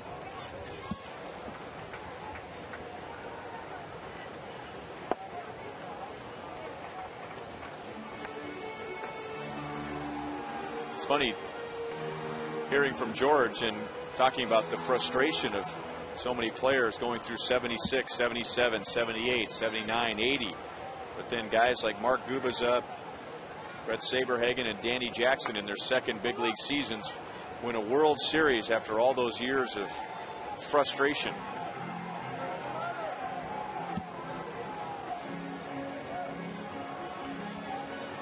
Well, the last, I'm going to go with Brett Saberhagen. And the first, I'm going to go with old number 34. He wasn't that old at the time, okay. But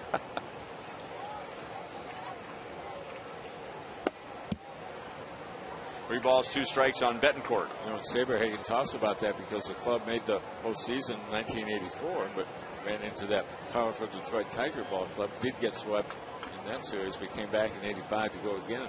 Sabes will tell you, all of us thought that that was just an annual deal. It had happened so long here in Kansas City, they thought that's almost like our birthright. We'll go every year. It was tough to get back. Throw is way off line, so the Royals have their second infield hit. Betancourt has his second hit of the game.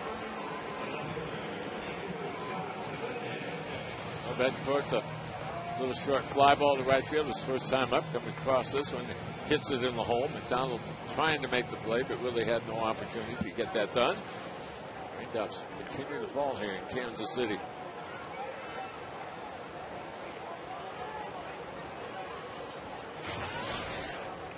Royals had just 1 base runner in the first 3 innings. But in the 4th, had 2 on, nobody out. Jesse Litch got a double play from Billy Butler. And now 2 on, 2 out. Scott Pasednik is grounded out twice.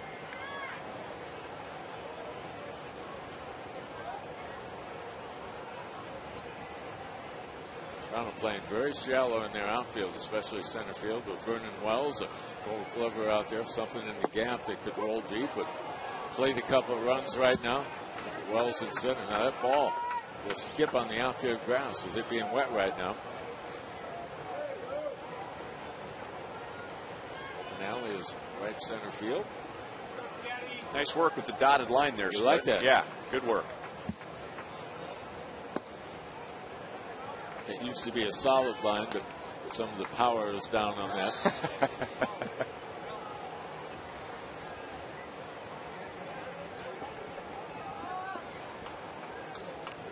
Sednick with a 7-game hitting streak, extending that in the bottom of the 10th inning last night.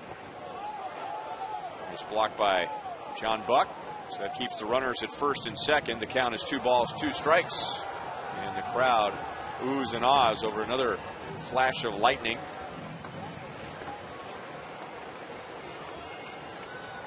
That one was everywhere, wasn't it? And just looking out beyond the ballpark, it's so strange not to see any lights. It's like we're playing out in western Kansas somewhere. 3-2 now on Posednik. I mean, there is absolutely nothing around Kauffman Stadium. Just some streaks of light going by on I-70, but all the power is out.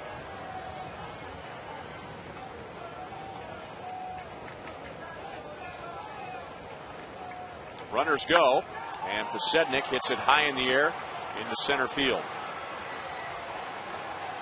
So the Royals leave 2 runners on base in the 5th inning, and the Blue Jays have a 6-0 lead.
Verizon, the network with the most 3G coverage, and by the Mitsubishi Lancer.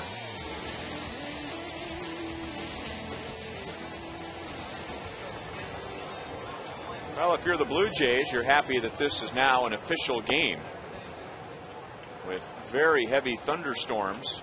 And Joel Goldberg telling us that before the game, almost 2 inches of rain falling in Kansas City in a very short period of time, and now steady rain over the past couple of innings. Lightning all around Kauffman Stadium, knocking out power.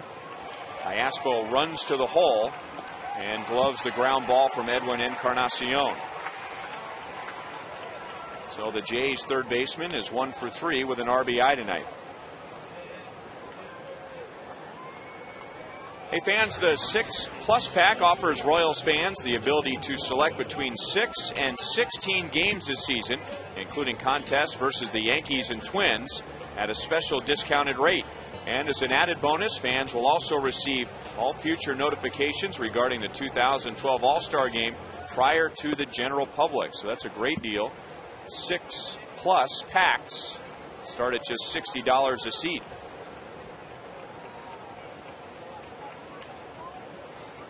Dusty Hughes got the last 2 outs in relief of Teixeira in the 5th inning. And he's 1-1 with Fred Lewis. He opened the game with a walk against Anthony LaRue and scored on the Bautista home run. And then Lewis doubled in a run in the second inning, lined out in the third. 1-2. Jesse Hughes is getting a lot of activity early in the year. They're bringing in situational lefty, maybe hit a hitter or two. Nothing more than that. He was available almost every day, but now going for long periods of time without any game activity.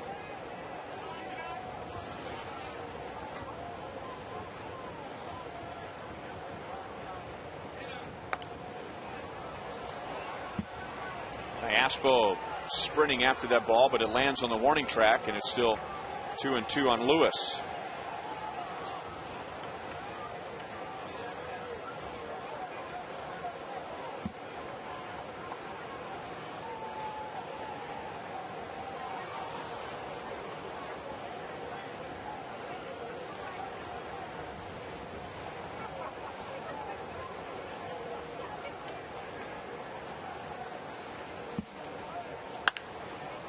Right to Billy Butler. So the breaking ball stayed up. Lewis put a good swing on it, but hits it right into the defense.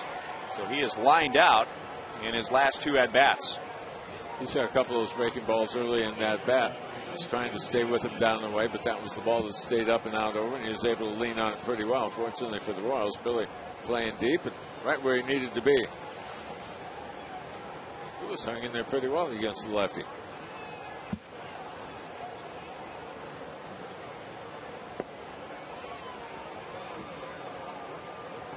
Well, John McDonald is the guy that is feeling left out at the moment.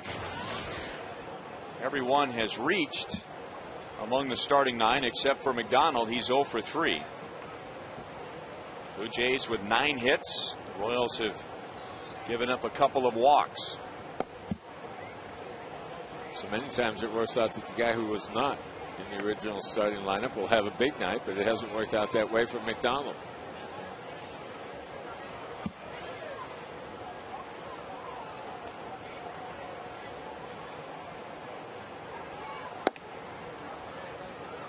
Two and one.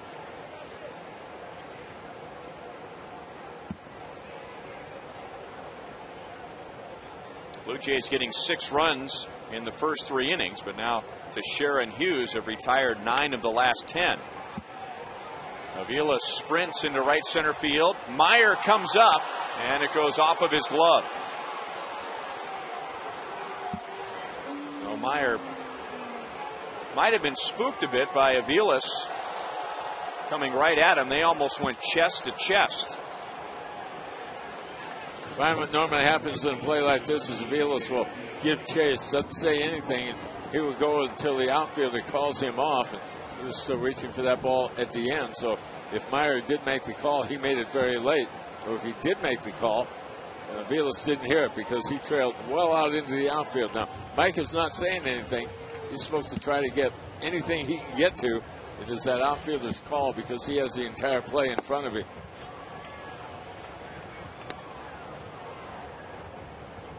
Sometimes if there's a big crowd with noise all around you, they'll have a little trouble on that play, but I wouldn't think that'd be a problem here tonight. It's an error on Mitch Meyer. And now Bautista hits it up into the rain. And David DeJesus is there to make the catch. The Blue Jays are scoreless in the 6th.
Tourism. Go to visitmo.com to start planning your next Missouri getaway.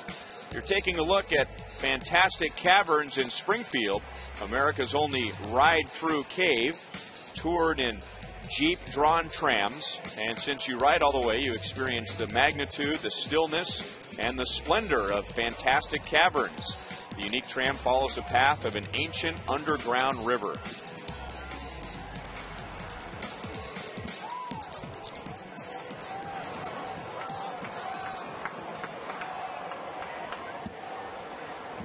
Nothing Blue Jays to the bottom of the 6th inning.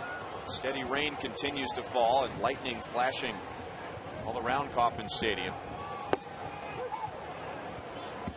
And with the power out everywhere around the ballpark, it's like a big black tarp has been dropped behind the stadium. And you can imagine how much Kauffman Stadium is lighting up right now if you were flying overhead with all the lights out around the ballpark. But the ballpark shining brightly at 100%. Good news right now, ground crew still not down behind the tarp. Jason Kendall in for the Royals. He's about a week away from catching his 2000th game. Big milestone for him coming up. Probably happen here next week in Kansas City. Kendall 1 for 3 tonight as Vernon Wells runs down his fly ball. This copyrighted telecast is presented by authority of the Kansas City Royals. It may not be reproduced or retransmitted in any form, and the accounts and descriptions of this game may not be disseminated without the express written consent of the Kansas City Royals Baseball Corporation. Ryan Lefebvre with Paul Splittorff and Joel Goldberg, with producer Kevin Schenk, director Steve Kurtenbach, associate producers Al Broughton and Sam Abramson, and the producer of Royals Live is T.J. McGinnis.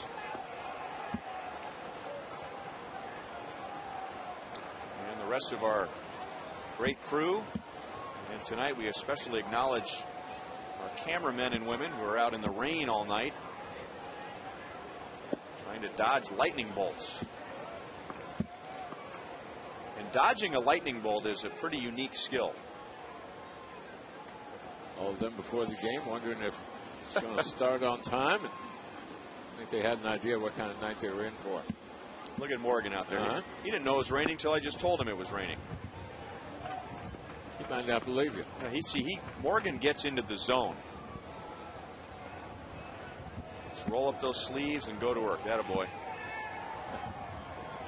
Donnie Miller, on the other hand, much wiser. And not only is the camera covered up, he is covered up. Bautista has a drop in front of him, and it's a 2-hit game for David DeJesus.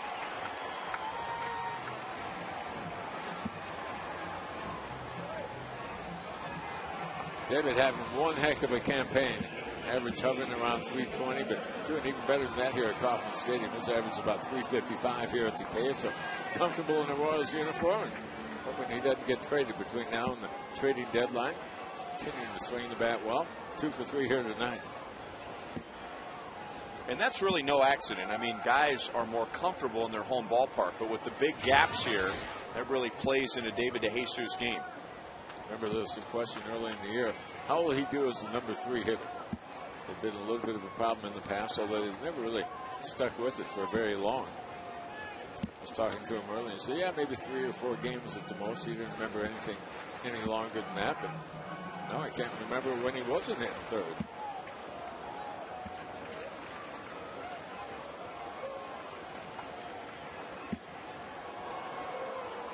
Big flash of lightning beyond right field.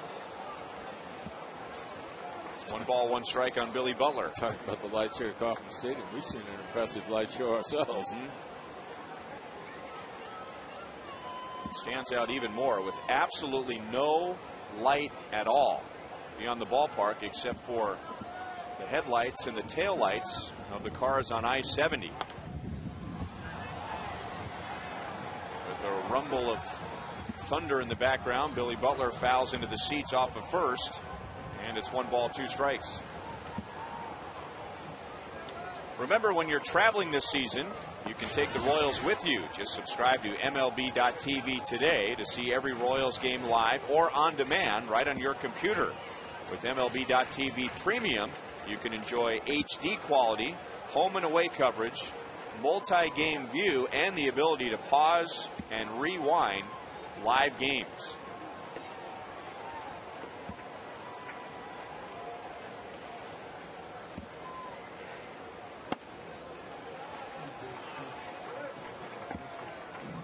I've noticed that they have taken a feature out of MLB.tv. You no longer can fast forward live games, which was a fascinating concept to me, because that means if you're watching the game on your computer right now, you could fast forward to the 8th inning. Butler hits a soft liner to right field, and De Jesus will go first to third. So Billy 1 for 3. And for the third straight inning, the Royals have 2 base runners. Fox Tracks brought to you by Taco Bell. Well, Billy always tries to take the ball the opposite way. Start there, had a breaking ball that stayed up in the zone a little bit, but that inside-out swing, he didn't hit the ball all that hard. Jesus had to hold on to first base to allow that ball to get through. Normally, that eliminates you going first to third on the play. He was able to get a good jump from there with that ball being wet in the hands of the right fielder Bautista. He never even hesitated. Going around second, into third, standing up. See if the Royals can get something out of this rally. Had a couple men on base each of the last 2 innings, but nothing to show on the board yet.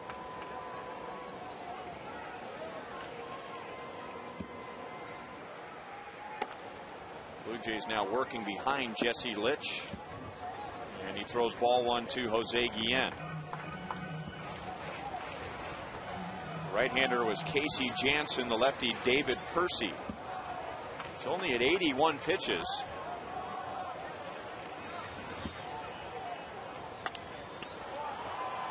Popped up, shallow center. And it's Aaron Hill going out. David De Jesus and Billy Butler both went halfway. So no further advance. Jose Guillen is 0 for 3.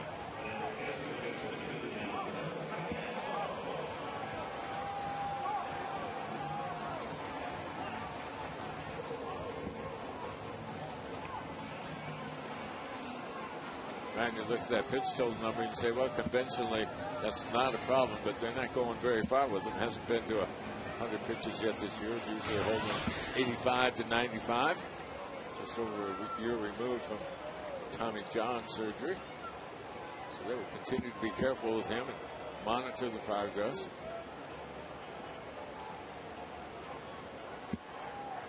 And this is a pitcher who already had a 1.19 ERA against the Royals, and now 5 2/3 scoreless.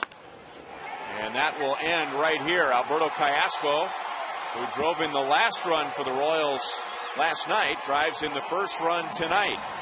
De Jesus comes down from third, and it's a 6-1 game.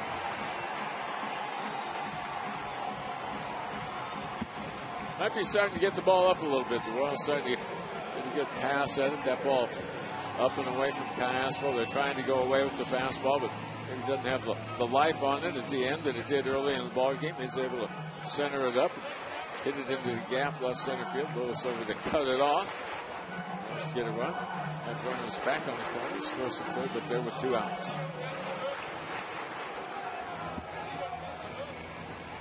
So coming up on his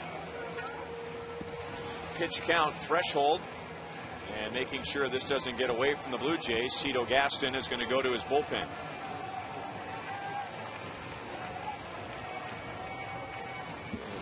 Percy.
8 hits, just 1 run. Now with a comfortable 5-run lead, he'll look on as 28-year-old left-handed David Percy's into the ball game.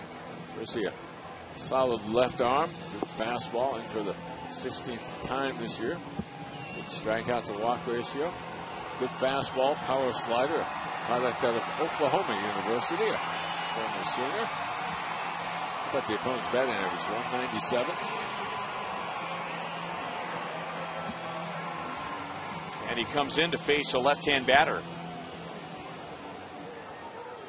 Mitch Meyer, the new father, is 1 for 2 with an infield single. Royals finally breaking through against the Blue Jays tonight. Alberto Callaspo getting David DeJesus to the plate, and now first and third, 2 down for Meyer.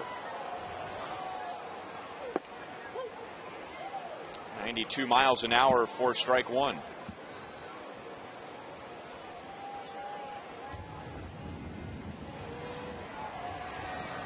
Lefty's hitting about 180 against Percy so far this year. Mitch Meyer is not one of those left-hand batters. They're hooking up for the first time.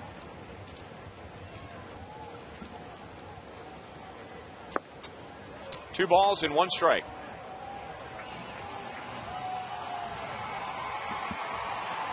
Percy's a guy that made the ball club out of spring training a year ago, but was used as a starter at the beginning of the year. Didn't have much luck in that role. He was 0-2, then back to the minor leagues, and didn't reappear with the big league club until September.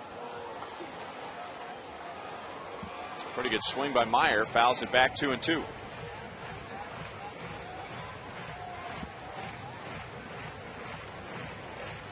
In the first 3 innings, the Royals had 1 hit. In the last 3 innings, the Royals have had 7 hits. But all of their hits have been singles.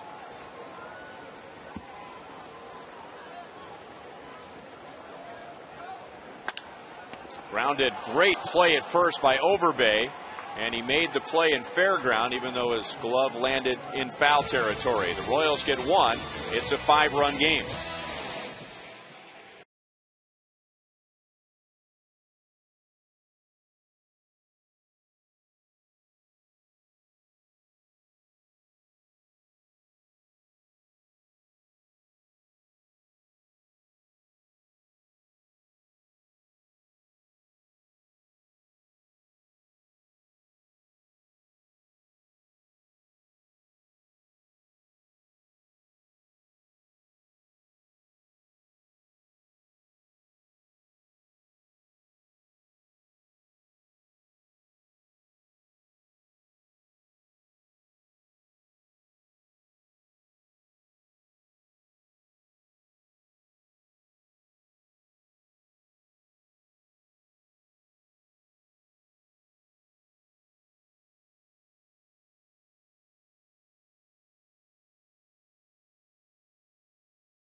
Game summary tonight.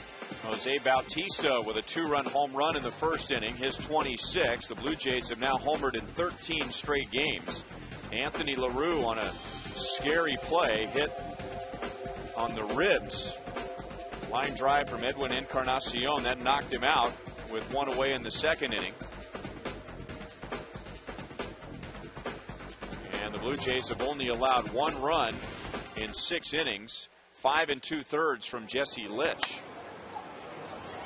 And now a diving play by Alberto Callaspo, and he gets Vernon Wells. Second terrific play tonight defensively by Callaspo at third. Headlong dive right here. He took a base hit away from Encarnacion in the last half inning. He robs Wells right here. It's about as far as he can reach. Any farther to the right, that's a base hit to left field. Almost a base hit anyhow. That has been a great move for the Royals and for Callaspo. I mean, I think most people agreed that Alberto, with his range, would be better off at third than at second base. But I don't know if anyone expected he would be this good at third. Well, the plan was not for him to be at third base at the beginning of the year. That was going to be Alex Gordon. Of course, he gets hurt the first couple of games in camp. He's a AAA. He's an outfielder. You get the feeling the Royals are kind of anxious to get him back, though. Don't you get that feeling? Get a look at him, see it firsthand. The reports have been great as far as the adjustment on defense. And then Alex, along with Keila Kaihue, the other guy you figure they want to get a look at. Both of those guys represented Omaha in the All-Star game.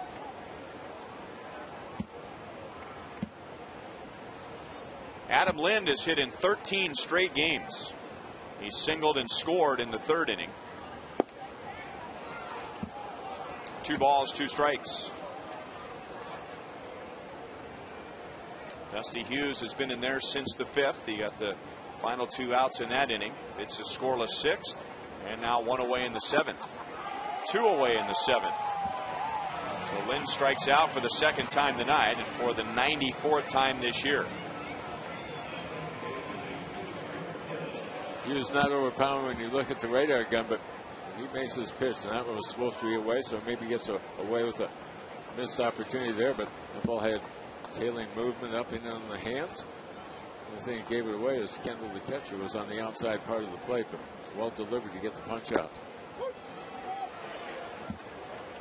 Sometimes guys that are not overpowering, really concerned about coming in on left-handed hitters. You always want to neutralize the power of a left-handed hitter, especially somebody like Lind, who has already had a big home run here. So a little bit careful coming in there. But then I think about guys like Jamie Moyer, Charlie Leibrandt. I mean, those are guys that didn't throw very hard. John Tudor, but did anybody break more bats than those guys? Well, they learned to pitch with a little bit below average velocity, and once you learn how to do that, there's really almost no end to how long you can go. I think Jamie Moyer is proving that. On an 0-2 pitch, Aaron Hill picks up his 3rd hit. And the Blue Jays now have 10. Charlie Leibrandt was on that staff of the Rubizaz and the Saberhagens and Danny Jackson and all those guys who in the low to mid 90s. I think he broke more bats than any one of them. The thing he had going for him was a very good changeup down and away from the right-hand hitters and very little, kind of a sneaky little cutter to get in on their hands. He'd also throw that cutter to the lefties, get out on the end of the bat, maybe bust their bat down on the end. Big thing is to be fearless. If you're not afraid to come inside, you can find a way to get in there. You'll have a lot of luck. You get a little bit timid with it, not a lot of conviction on the delivery. That's when you run into trouble.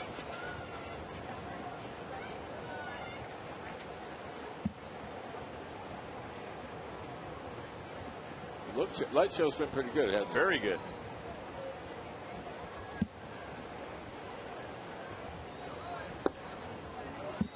One and one. Lyle Overbay has scored a run. He has driven in a run. He is a .252 hitter overall, but about 100 points better than that in this month.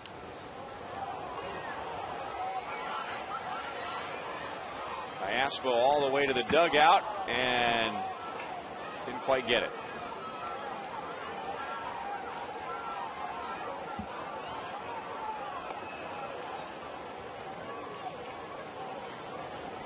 It's been a while since the Royals have faced the Toronto Blue Jays, and they saw Toronto back in the middle of April. And when the Royals were in Toronto, Lyle Overbay was really struggling. He didn't get his batting average to 200 until late May. He wasn't even hitting 100 when the Royals were in Toronto. That was the 3rd week of April, so it took him better than a month to get to 200, so very slow start for him. A force out at second base, and that's 2 2/3 scoreless for Dusty Hughes.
Toronto.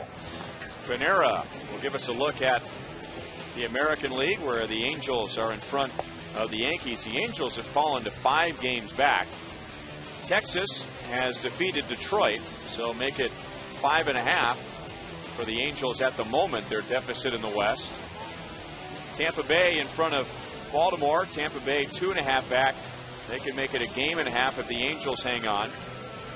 Cleveland is in front of Minnesota. Cleveland's won 5 in a row. Boston in front of Oakland. They're just underway on the West Coast, and it's Chicago at Seattle. Right-hander Casey Jansen comes on for bottom of the 7th inning. David Percy faced one batter and got Mitch Meyer for the final out of the bottom of the 6th. Royals got 1 run in 5 2/3 against Jesse Litch. Casey Jansen now in the 3rd year coming out of their bullpen. Conventional guy. And fastball, curveball, slider change. He oohs and ahs for a lightning strike up north of us.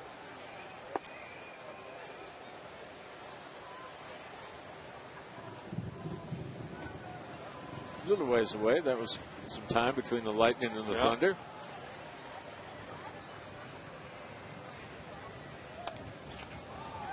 Is it true? Remember when we were little kids and lightning would flash and you'd say 1 1,000, 2 1,000, 3 1, and whatever number you got to, that's how many miles away it was? I hope so. Remember that? Is there any truth to that? I hope. Kevin Shank would know. He was a meteorology minor or major at KU. He studied a lot of things over there. Yeah. What are some of those things? None of us that he can use today. Oh. I mean, we've got time if you want to get into some of those things, Split. He said no. Oh, okay. We've heard enough.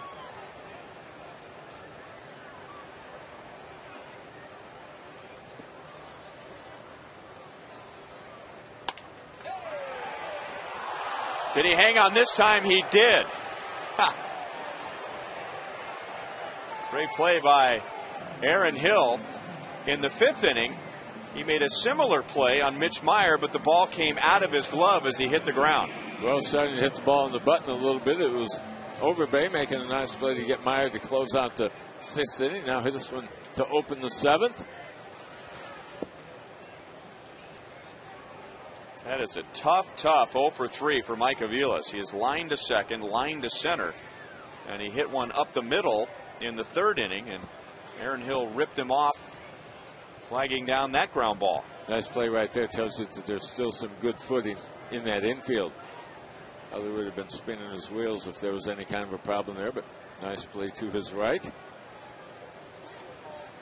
Now both middle infielders have made similar plays tonight.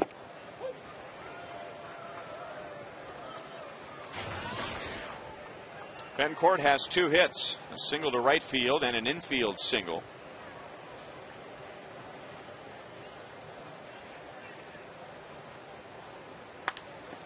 And now Jansen, sounded like he got his glove on it, and he immediately turns to the dugout and says, "Don't bother, I'm okay." And he throws out Betancourt. This is the reaction you normally get from the pitcher who gets hit by a line drive.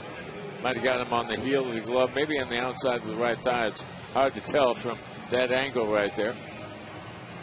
Thought I heard the clang of maybe the leather of the glove, but immediately waves off the trainer and say, "Hey, we're fine out here. I can feel my position. Just don't hit it that hard anymore." What was your worst? Boy, there are a few.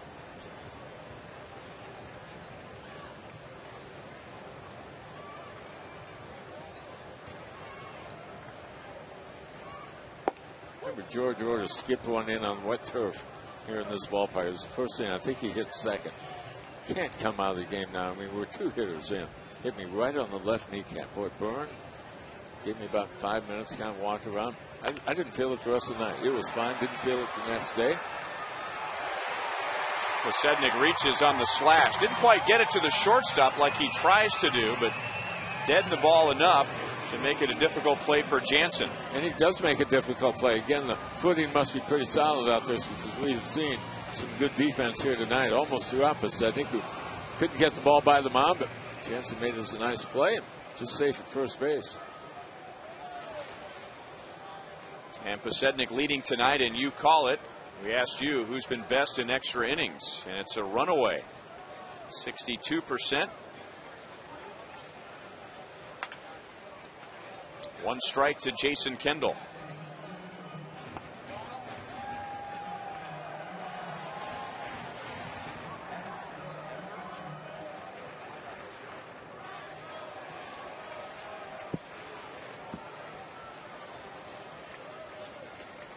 Jason Kendall 1 for 3 with a 4th inning single. 1 ball, 1 strike. So 9 hits for the Royals, just 1 less than the Blue Jays, but down by 5 runs. Royals and Jays have been playing in the rain now for about 4 innings.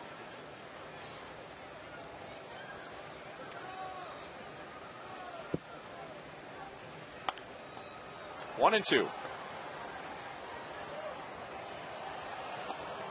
Only evidence we've seen of the ground crew over those last 4 innings is when some of them comes out to talk to the home plate umpire and crew chief about what might be happening. But other than that, guys on the sideline there, they have used the drying compound around home plate and the mound, but they've only done that a couple times here tonight.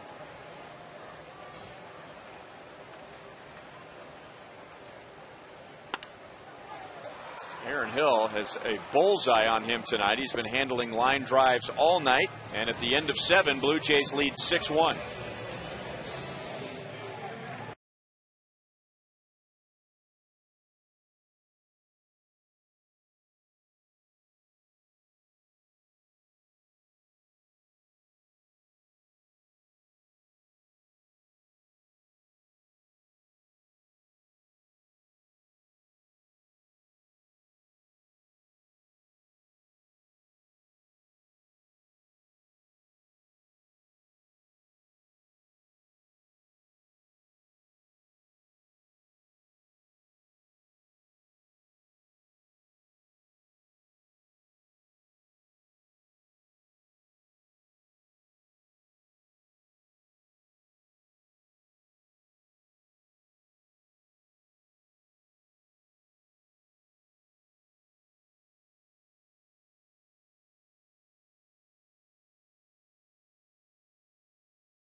Serrano with a 6-1 lead.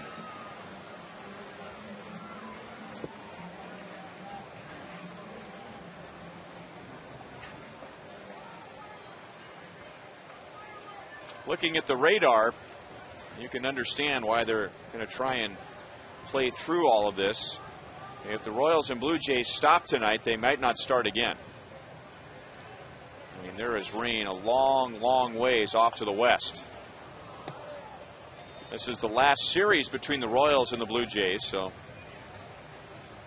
final game of the season series will be tomorrow afternoon. So trying to get this one in and prevent the completion of a suspended game perhaps, and then the regular scheduled game. John Buck with his 2nd hit and into second base. Both hits have been doubles. Well, you know, John wanted to play well on his first trip back to Kansas City. A lot of friends around the area, and he was able to hook up with some of them over the last couple of days. And he's come out swinging the bat well. His 3rd hit of the series. Pulling everything over the last 2 games. Line drive to left last night. Ground ball to short. Base hit to left. Tonight, couple doubles. Ground ball to short. Not really working in the middle of the field like he did the last couple of years. So looking to get out in front and drive it like everybody else in their lineup. You can think of John Buck when his swing was right with the Royals, really wearing out right center field. With power. I mean, to the wall, if not farther. 1-1 on Edwin Encarnacion. He has driven in one of the 6 runs. Toronto got 2 in the first, 2 in the second, 2 in the third. Haven't scored since. In fact, they've had just 3 hits and 4 total base runners since the 3rd inning. And that's into left center field, so they will add to their lead as Encarnacion will have his 2nd RBI double of the night. John Buck will score for the 2nd time, and it is 7-1.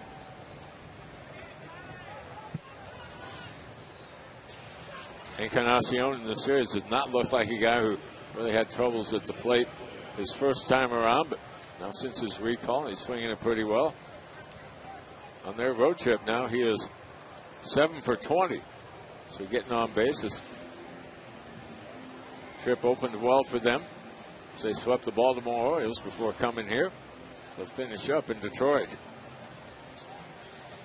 In fact, they swept Baltimore for the 3rd time this year. They're already 9-0 against Baltimore this season. So it's one of the problems that their Birds have. So Blake Wood now warming up behind Dusty Hughes. If you weren't with us earlier, the Royals lost their starting pitcher in the 2nd inning tonight. Anthony LaRue taking a line drive off of his ribs from the man who just doubled, Edwin Encarnacion. That was a direct hit. Maybe I didn't notice it the first several times we showed it tonight, but that was the first time I really paid attention to the sound of the contact. And that was a pretty distinct thud. And he also got a bruise on his biceps. So that got a part of his arm and his ribs. And now Fred Lewis is nicked on the jersey, and he'll go down to first base. So a run home, and Lewis is on for the 3rd time. So Kanekoa Teixeira pitched 3 innings. He gave up 2 runs. And now Dusty Hughes has gone 2 2/3 innings, and now he's going to come out after the trip from Bob McClure. Ed Yost is out. So it's an automatic pitching change, and Blake Wood will come on with 2 on and nobody out in the 8th inning.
He had the 8th inning. Now they're balancing that duty out a little bit. We're seeing him a little bit earlier. But in the 8th inning here tonight with the Royals down 7-1.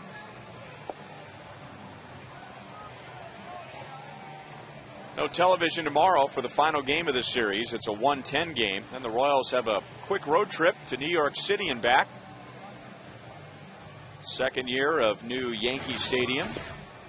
Bruce Chen and CC Sabathia. So Thursday night, Friday night, Saturday afternoon, Sunday afternoon, and the Royals come right back home. 5:30 with Hy-Vee Royals Live on Thursday night. So 2 on, nobody out. And a strike on John McDonald. 0 for 4. So with 12 hits and 2 walks, 14 base runners for the Blue Jays tonight. But McDonald is the only of the starting 9 not to reach. And he has Edwin Encarnacion at second. He has driven in a run in the inning. And Fred Lewis at first. Fouled it off of his ankle. Does an 0 for 5 qualify him as that guy? Yeah, I think in a game like this, yeah I think so. Okay. It's not quite the first and last out of the same inning, that guy, but it's a close relative. Okay.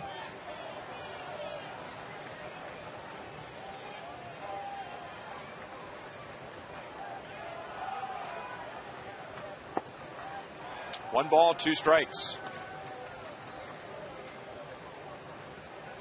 Yunel Escobar, who hit a 2-run home run for the Blue Jays last night, was in the lineup tonight, but then was scratched as he was having problems with his wrist. He was hit by Kyle Farnsworth in the 10th inning last night, and now McDonald almost hit on the chin. And it gets away from Kendall and allows Edwin Encarnacion and Fred Lewis to move up. Not the way John McDonald wants to reach. This ball not only up and in, but also some tailing action on it, so it ends up kind of chasing him out of there.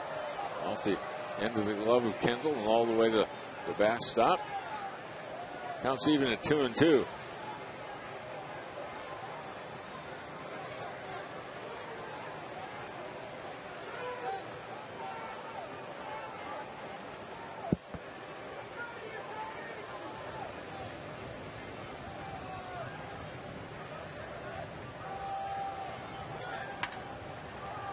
Popped up. And Betancourt makes the play. So McDonald's still hitless. And he's had a few opportunities like this one. If it's better placed, he ends up with an RBI.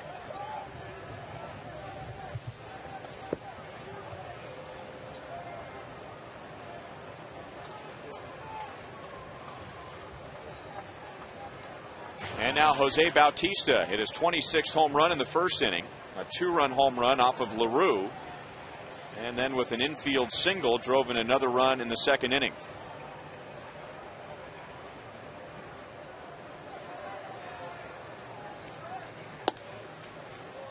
Ball 1. It's really the kind of attack you normally get out of Toronto. This is a low batting average team, high power team, but you look at most of their hits tonight. Had the 1 home run and a couple doubles, but other than that, a lot of base hits, 12 hits on ball game. Team batting average to go up. Left center field, De Jesus giving chase. And Bautista is going to drive in 2 more. So he has a 5 RBI game, and the Blue Jays have a 9-1 lead in the 8th inning.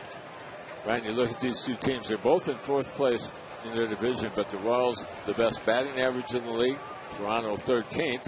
Royals 12th in the league in home runs. These guys lead it, so they go about it completely a different way. But the result is the same. They're both in 4th place. But well, they got a leg up here tonight. Fastball thigh high, inner half of the plate. See, he clears that front side, gets the hip out of the way, and just drills it to the gap in left center field. He one-hops the wall, and it added to the lead. It's now 9-1. That was the guy who used to take the ball to right field all the time. Remember that? Inside out swing. Small adjustment, huge results. Well, 2 years ago, Pittsburgh sent him back to the minor leagues. He's a utility guy. Wasn't hitting for much. They couldn't keep him on their club, and that was the last place team over in the National League. He slips as he thought about going to third base and then stopped and went back. And Cayaspo throws out Vernon Wells. He's 1 for 5. Bautista, and Joel touched on this last night, had that wild journey in 2004, which brought him to the Royals briefly, originally from the Pirates organization. And before the 2004 season, in the Rule 5 draft, he went to Baltimore. Baltimore then traded him to Tampa Bay. Tampa Bay traded him to the Royals, and then the Royals traded him back to Pittsburgh. So we went full circle in 1 year. But along the way, got a chance to be an Oriole, a Ray, and a Royal. 4 teams in 1 year, that's hard to beat.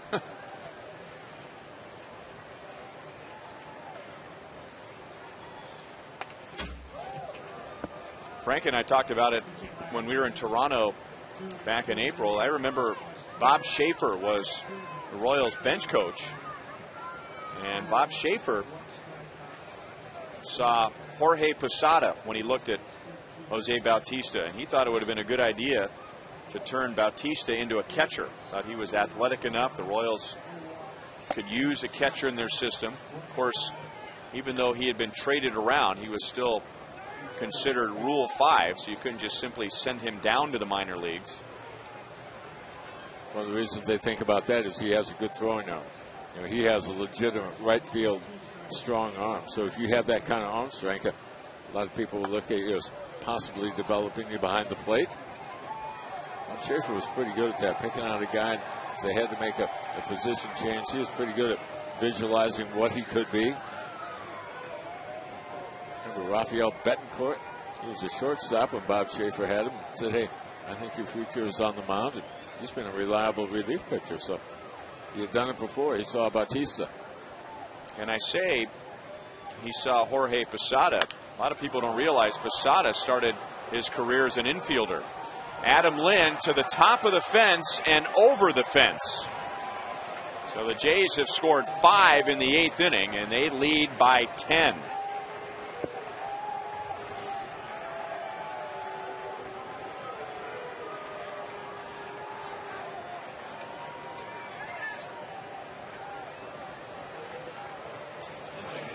Well, this is a Toronto-type offensive attack here in this inning. A home run and 3 doubles and 5 runs on the board. They're getting pretty hacks right now at Royals pitching.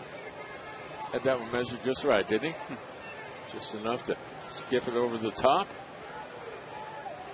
It's on a night now with that ball you're going to carry very well to right field.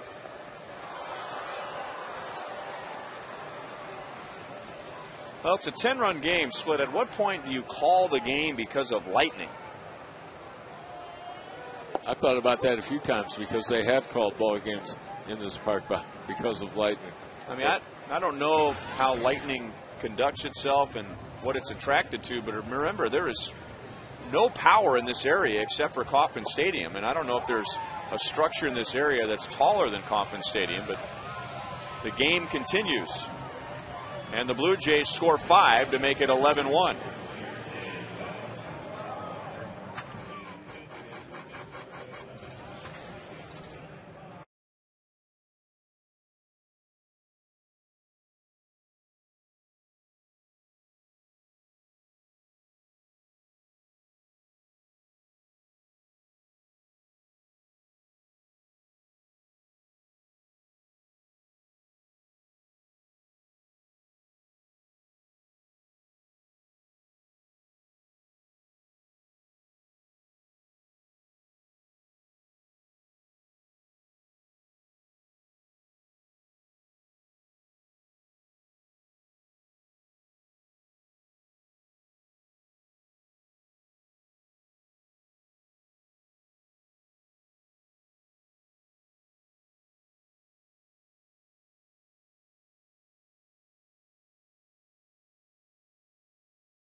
power out at Rivals, and Boulevard Royals Live will take place there immediately following the game. Jeff Montgomery and I will be talking about Anthony LaRue's short night. We'll update his health situation as well, getting knocked out of this game.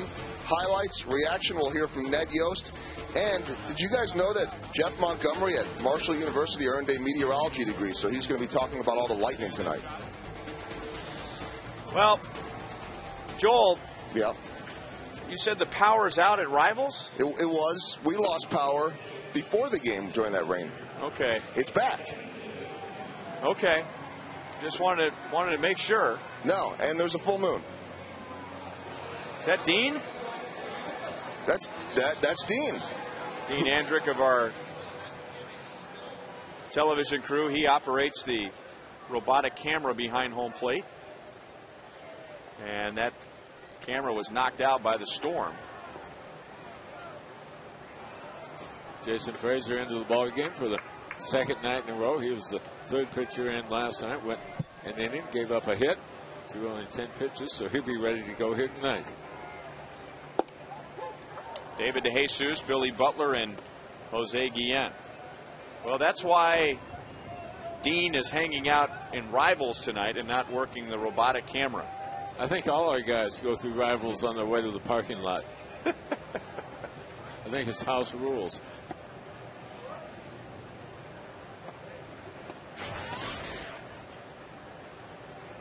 The question is, who's in better shape right now, Dean or the camera?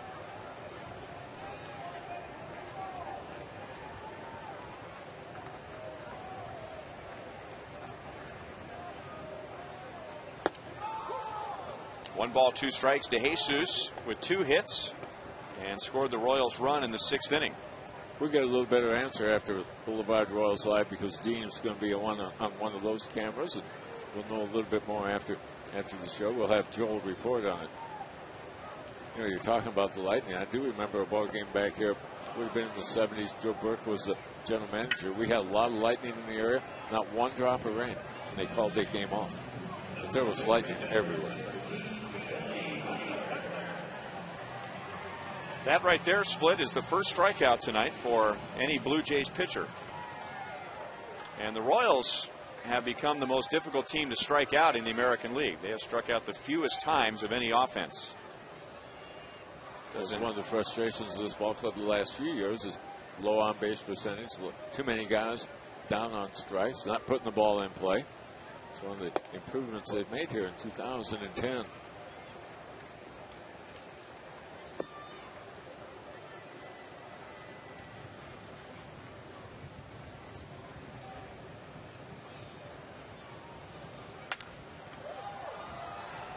Billy Butler into right field. And Bautista didn't get a very good read on it. Had to kick it into another gear to make a sliding catch. Billy is 1 for 4.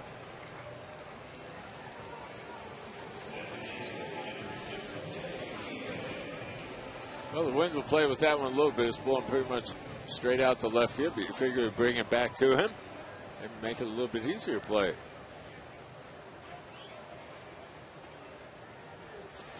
And a good night to be sliding on the grass. I want to think about putting him behind the plate.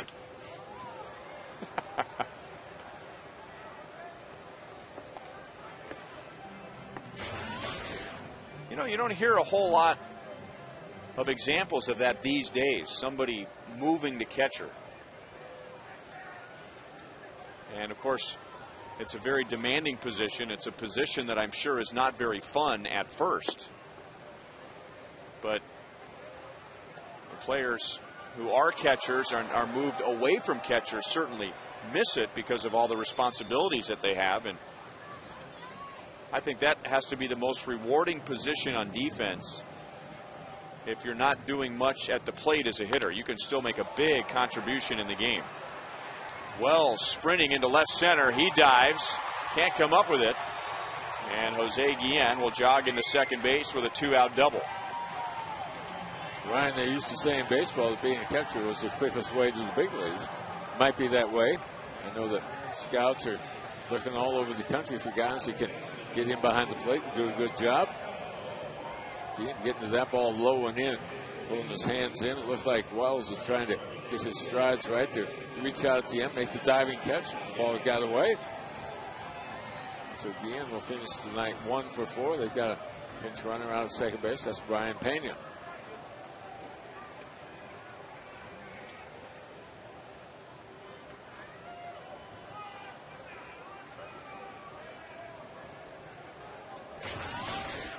Only run driven in for the Royals tonight, coming from Alberto Callaspo in the 6th inning.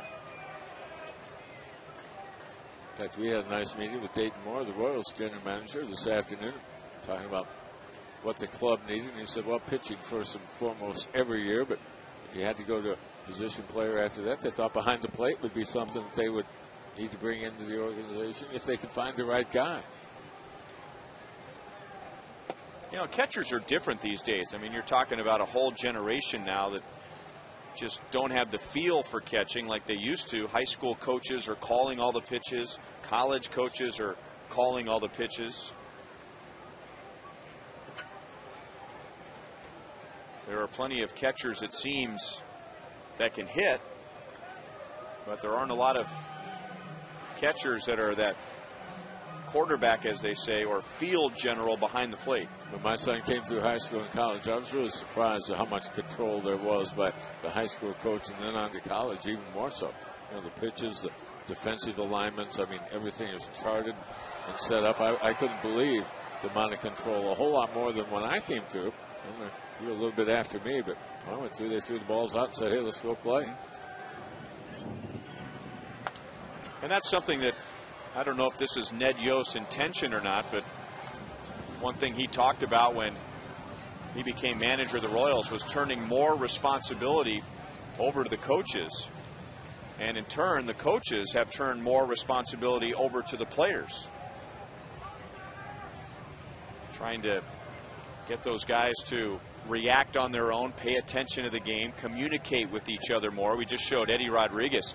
Eddie shared with me that what he has done now with the infielders is that when every batter comes up, they have a starting point. But if the infielders feel like they want to adjust a step or 2 or 3, they can do that on their own. But if they do that, they have to let the 2 guys on their right and their left know that they're moving. So there's more communication, more accountability. Callaspo loses a base hit into the glove of Aaron Hill, who is having a great game on defense. The Royals are down by 10.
Toronto on offense with 11 runs on 14 hits. It has been a defensive clinic at second base for Aaron Hill. Here's our Chevrolet plays of the game. Both our middle infielders have looked really good here tonight, but nobody has looked any better than Aaron Hill, the diving stop right there. Well, another instant replay. I mean, one play kind of runs into another with him. That one play he couldn't make, but he made a couple other ones that were about as good as he gets. Now here's Victor Marte, who appears for the second time on the homestand. He's the Royals' 5th pitcher of this game.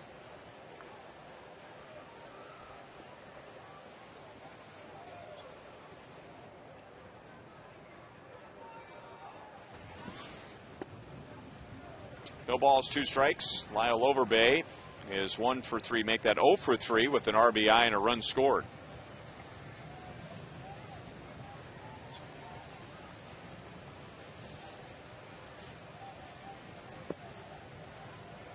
Overbay, Buck, and Encarnacion in the top of the 9th inning. We're talking about Royals coaching staff and turning things over to the players as Ned Yost has turned things over to the coaches. There's Eddie Rodriguez, who's not only just the third base coach, but the infield coach. And that's where he hangs out when the Royals are on defense, standing on the top step so that all 4 infielders can find him. But not because Eddie is going to shift them around after every pitch. As we said last inning, he gives them a starting point, but they're free to adjust on their own. If they're paying attention to the hitter, they're paying attention to what the pitcher's throwing, they can move around if they like. But if they need help, Eddie is right there to make a suggestion. But as far as accountability from the players, Eddie told me, Split, that if the players decide on their own that they want to shift a few steps, and that in turn puts them out of position, that Eddie will take the fall for that. I mean, that's how much they want the players to really be thinking about what they're doing out there. As Pasednik goes to the barrier wall and didn't get it. One of the things that caused an infielder to move was be reading the pitcher, know the stuff of your pitcher and how they're going to attack a particular hitter and anticipate. It's part of the instincts of learning how to play the game. Pasednik gets to the wall right here, takes the leap straight up. Not sure if that ball hit the railing before he was able to get to it, but tough play to be made right there.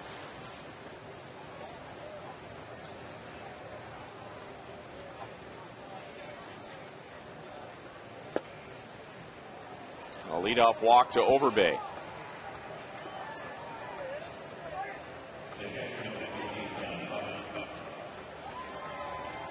Every time, every inning that Toronto has scored here tonight, they've gotten their leadoff man on base.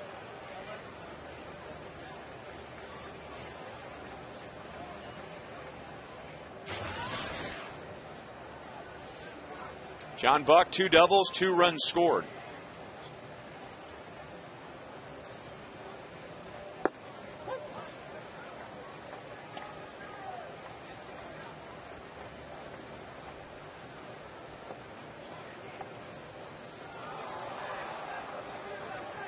Went on the winter caravan last year with Willie Wilson, and it's something I think about very often when we talk about players going with their natural instincts.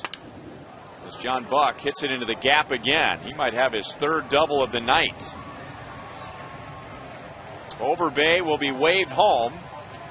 So John Buck with 3 doubles, 2 runs scored, and now an RBI. He leaned on a fastball here tonight to get the double earlier, but this is on a breaking ball, trying to get it down and away, but it stays on the outer half of the plate. He was able to go get it. Because he is looking to pull more, he pulls it into the alley in left center field. John Buck with doubles number 19, 20, and 21 on the year. And John Buck is safe at second, safe and secure. New York life. And an all-star. Anyway, the line that Willie Wilson used was, if you're paying attention to the game will tell you what to do. So, yeah, you can look in to what the coach has to say. You know, you can follow the scouting reports, and all that is helpful. But if you're paying attention to the score, you're paying attention to who's on the mound, you're paying attention to the situation, the game will tell you what you need to do. This will be the 3rd double for Edwin Encarnacion, who almost badly injured himself as he went into second base with an awkward slide. So both Buck and Encarnacion, the 8 and 9 hitters, have 3 doubles tonight.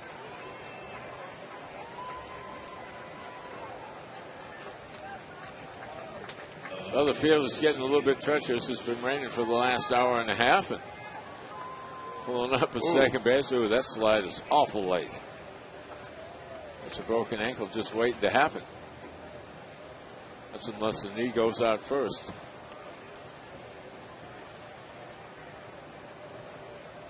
So a leadoff walk and now back-to-back run-scoring doubles. Marte throws a strike to Fred Lewis. Awful late in this ball game. They're putting up some big numbers. They look pretty comfortable to play to you. Quite. Have you seen anybody really back up yet other than McDonald? No. And McDonald was 0 for 4 at that point.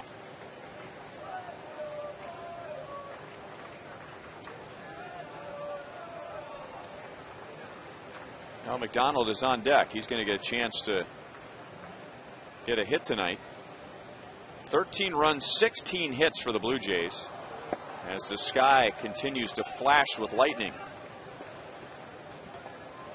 So lightning in the sky, lightning wearing gray and black tonight.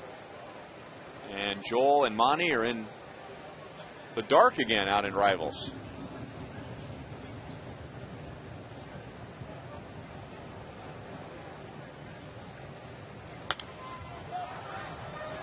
Left side, Betancourt, Cayaspo, and Posednik.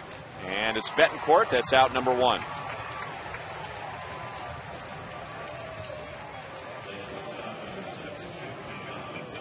Nice running catch right there by Betancourt. It looked like he really took charge on this play as they got near the foul line. You see Cayaspo bailing out. Betancourt running through the ball. He has the best angle to make this play.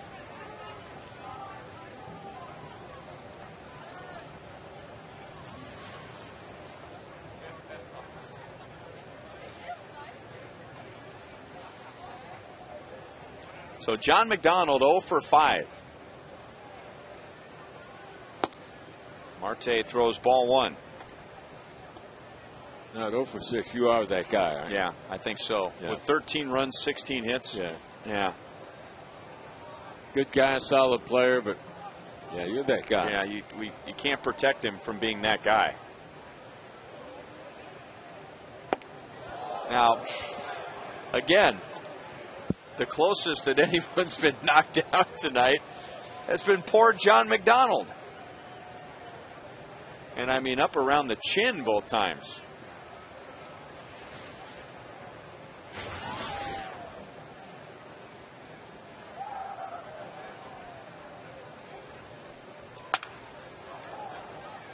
Foul ball. That close, not being the guy. He's going to need a new bat. It's 2 balls and 1 strike.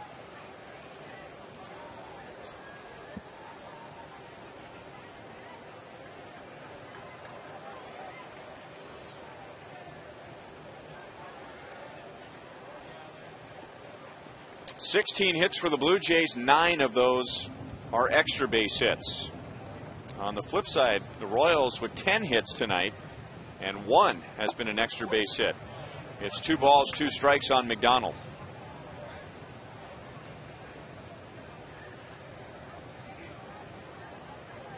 Tomorrow it's Zach Greinke against Mark Zepchinski, who was on the disabled list when the Royals were in Toronto in April.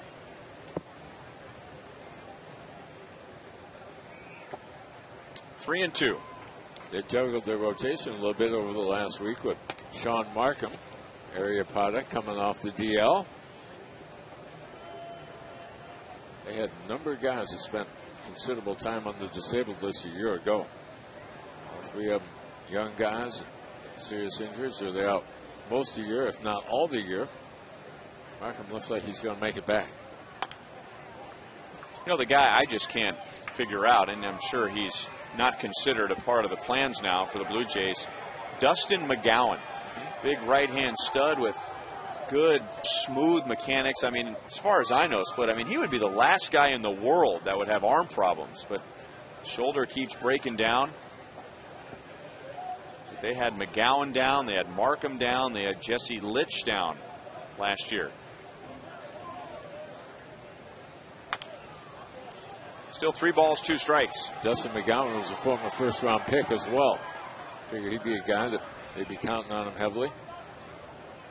My notes on him from several years ago: power arm, mid-90s, easy delivery, what you're talking about. Sliders hard, electric stuff. Well, and coming from you, you don't write those types of descriptions down for just anyone. Well, John McDonald is going to be part of a winning team tonight, but he is also going to be that guy, 0 for 6, while his teammates have come up with 16 hits. They just tell the guys I wasn't supposed to be in lineup anyhow. They had another guy penciled in. Wasn't my fault.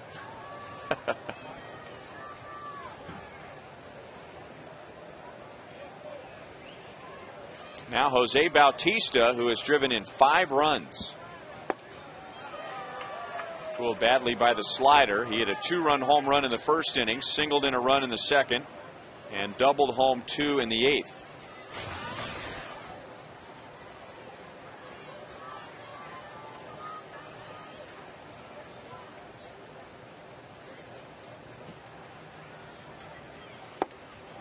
Oh, and 2. You know, you got guys like McGowan that you're talking about who has all the arm troubles, and then you got guys like Mike McDougall, Leo Nunez. You know, look like their arm is going to come off every time they deliver. It's so violent with kind of an awkward arm angle, and those guys haven't had any arm problems. It's hard to figure. I mean, there's no way you can figure it. A lot of times if you have several guys, say, like that, and you're looking to make a move and everybody's out there looking for a pitcher, the guys upstairs that make the call and say, okay, who has the best chance to break down, or who has the best chance not to break down? They'll analyze the delivery and mechanics and all that. You want to keep the guy that you think is going to be healthy and move the one that you think might break. But there are no guarantees there. Many times you're wrong. Bautista strikes out. Blue Jays add 2 in the 9th inning and lead by 12.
Not won a series here at Kauffman Stadium since 2003.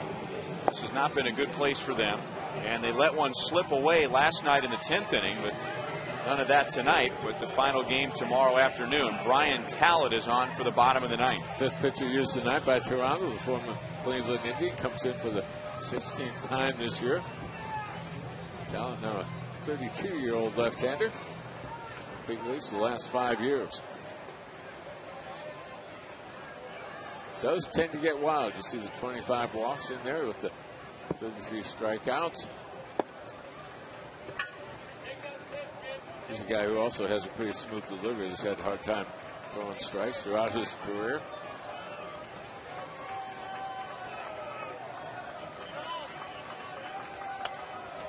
Mitch Meyer in his first game as a new father is 1 for 3 with a single in the 5th inning, and also lost an extra base hit in the 6th on a diving stop by Lyle Overbay at first base. Well, the right side of the infield has been fantastic for the Blue Jays tonight.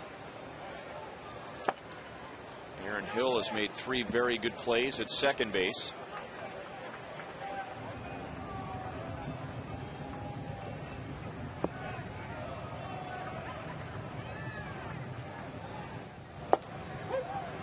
Two and two.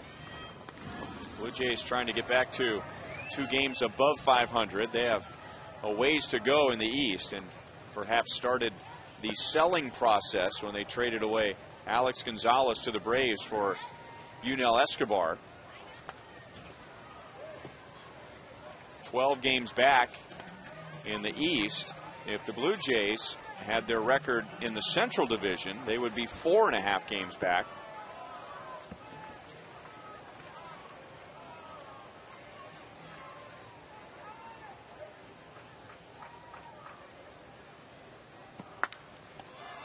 Off the end of the bat, and Bautista sprinting in, won't get there. Mitch has a 2-hit game.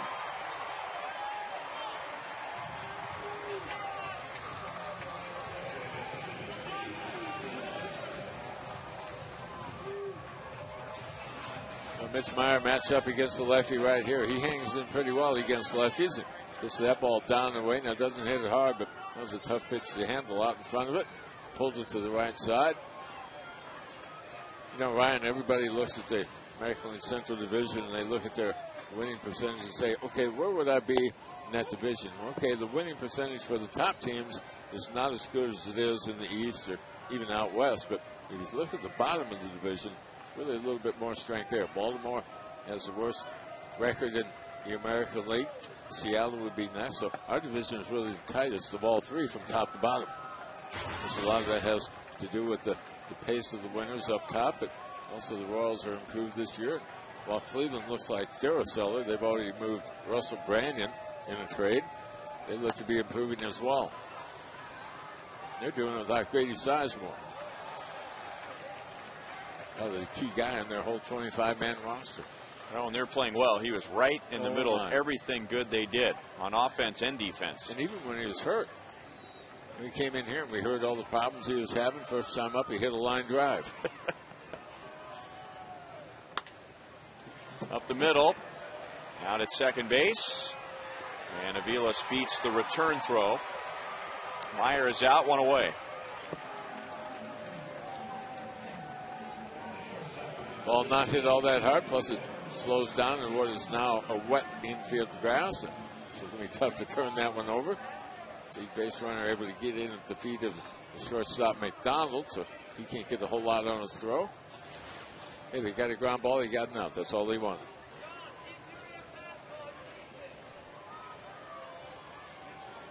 Betancourt with 2 hits, a couple of singles, and he's grounded back to the mound.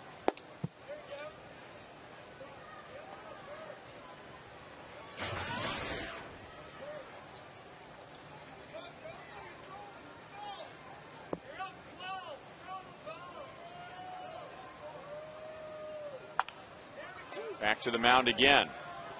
And the throw will go to first base. So Talent didn't like the grip that he had. It also looked like a guy that maybe doesn't like throwing down to second base. Or maybe he was just playing it ultra careful in a 12-run game. Well, he's got a lot of room to work with right now. Doesn't need to get that lead, man. But in a close ball game, he really needs to go to second base on this one. One hopper back to the mound. Took a whole lot of time right there as he picked up his middle infielder. But everything considered, he had a ground ball, get another out, just one more to go. Yeah, he did look like a guy who didn't want to go that way, didn't he? So Wilson Betemit will bat for Scott Pasednik. Pasednik losing a 7-game hitting streak tonight. Betemit hasn't played in 10 days. It was a week ago Saturday. And in Chicago, he was a pinch hitter, and he doubled. Sounds like something he's been doing all year. During the last road trip before the All-Star break, Royals went 5-4. They swept the Mariners, and in one of those games, Betemit drove in all 3 runs and a 3-2 win.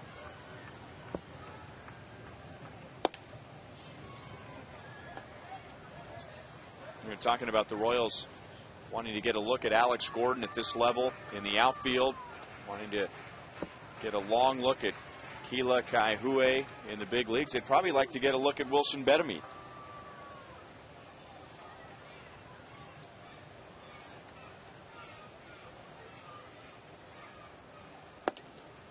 Betemit, in a way, would give him more versatility as far as where you could play him.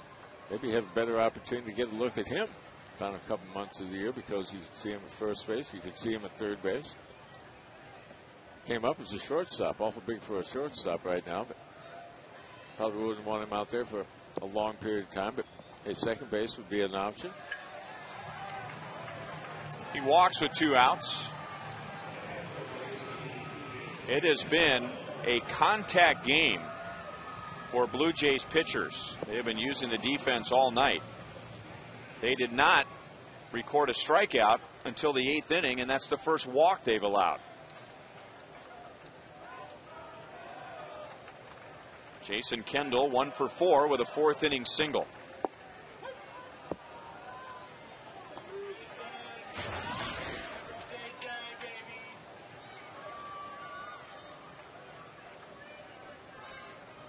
Tomorrow afternoon, Zach Greinke will pitch the series finale with the Blue Jays at 1:10, no TV.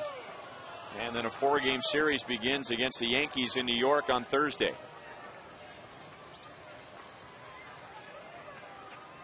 Yankees are the last team the Royals haven't seen yet this year. Homestand featured Oakland. They had not seen them before the All-Star break. That should do it. Vernon Wells in right center field. So the Blue Jays have evened the series after losing a close one last night in 10 innings. Toronto wins tonight 13-1.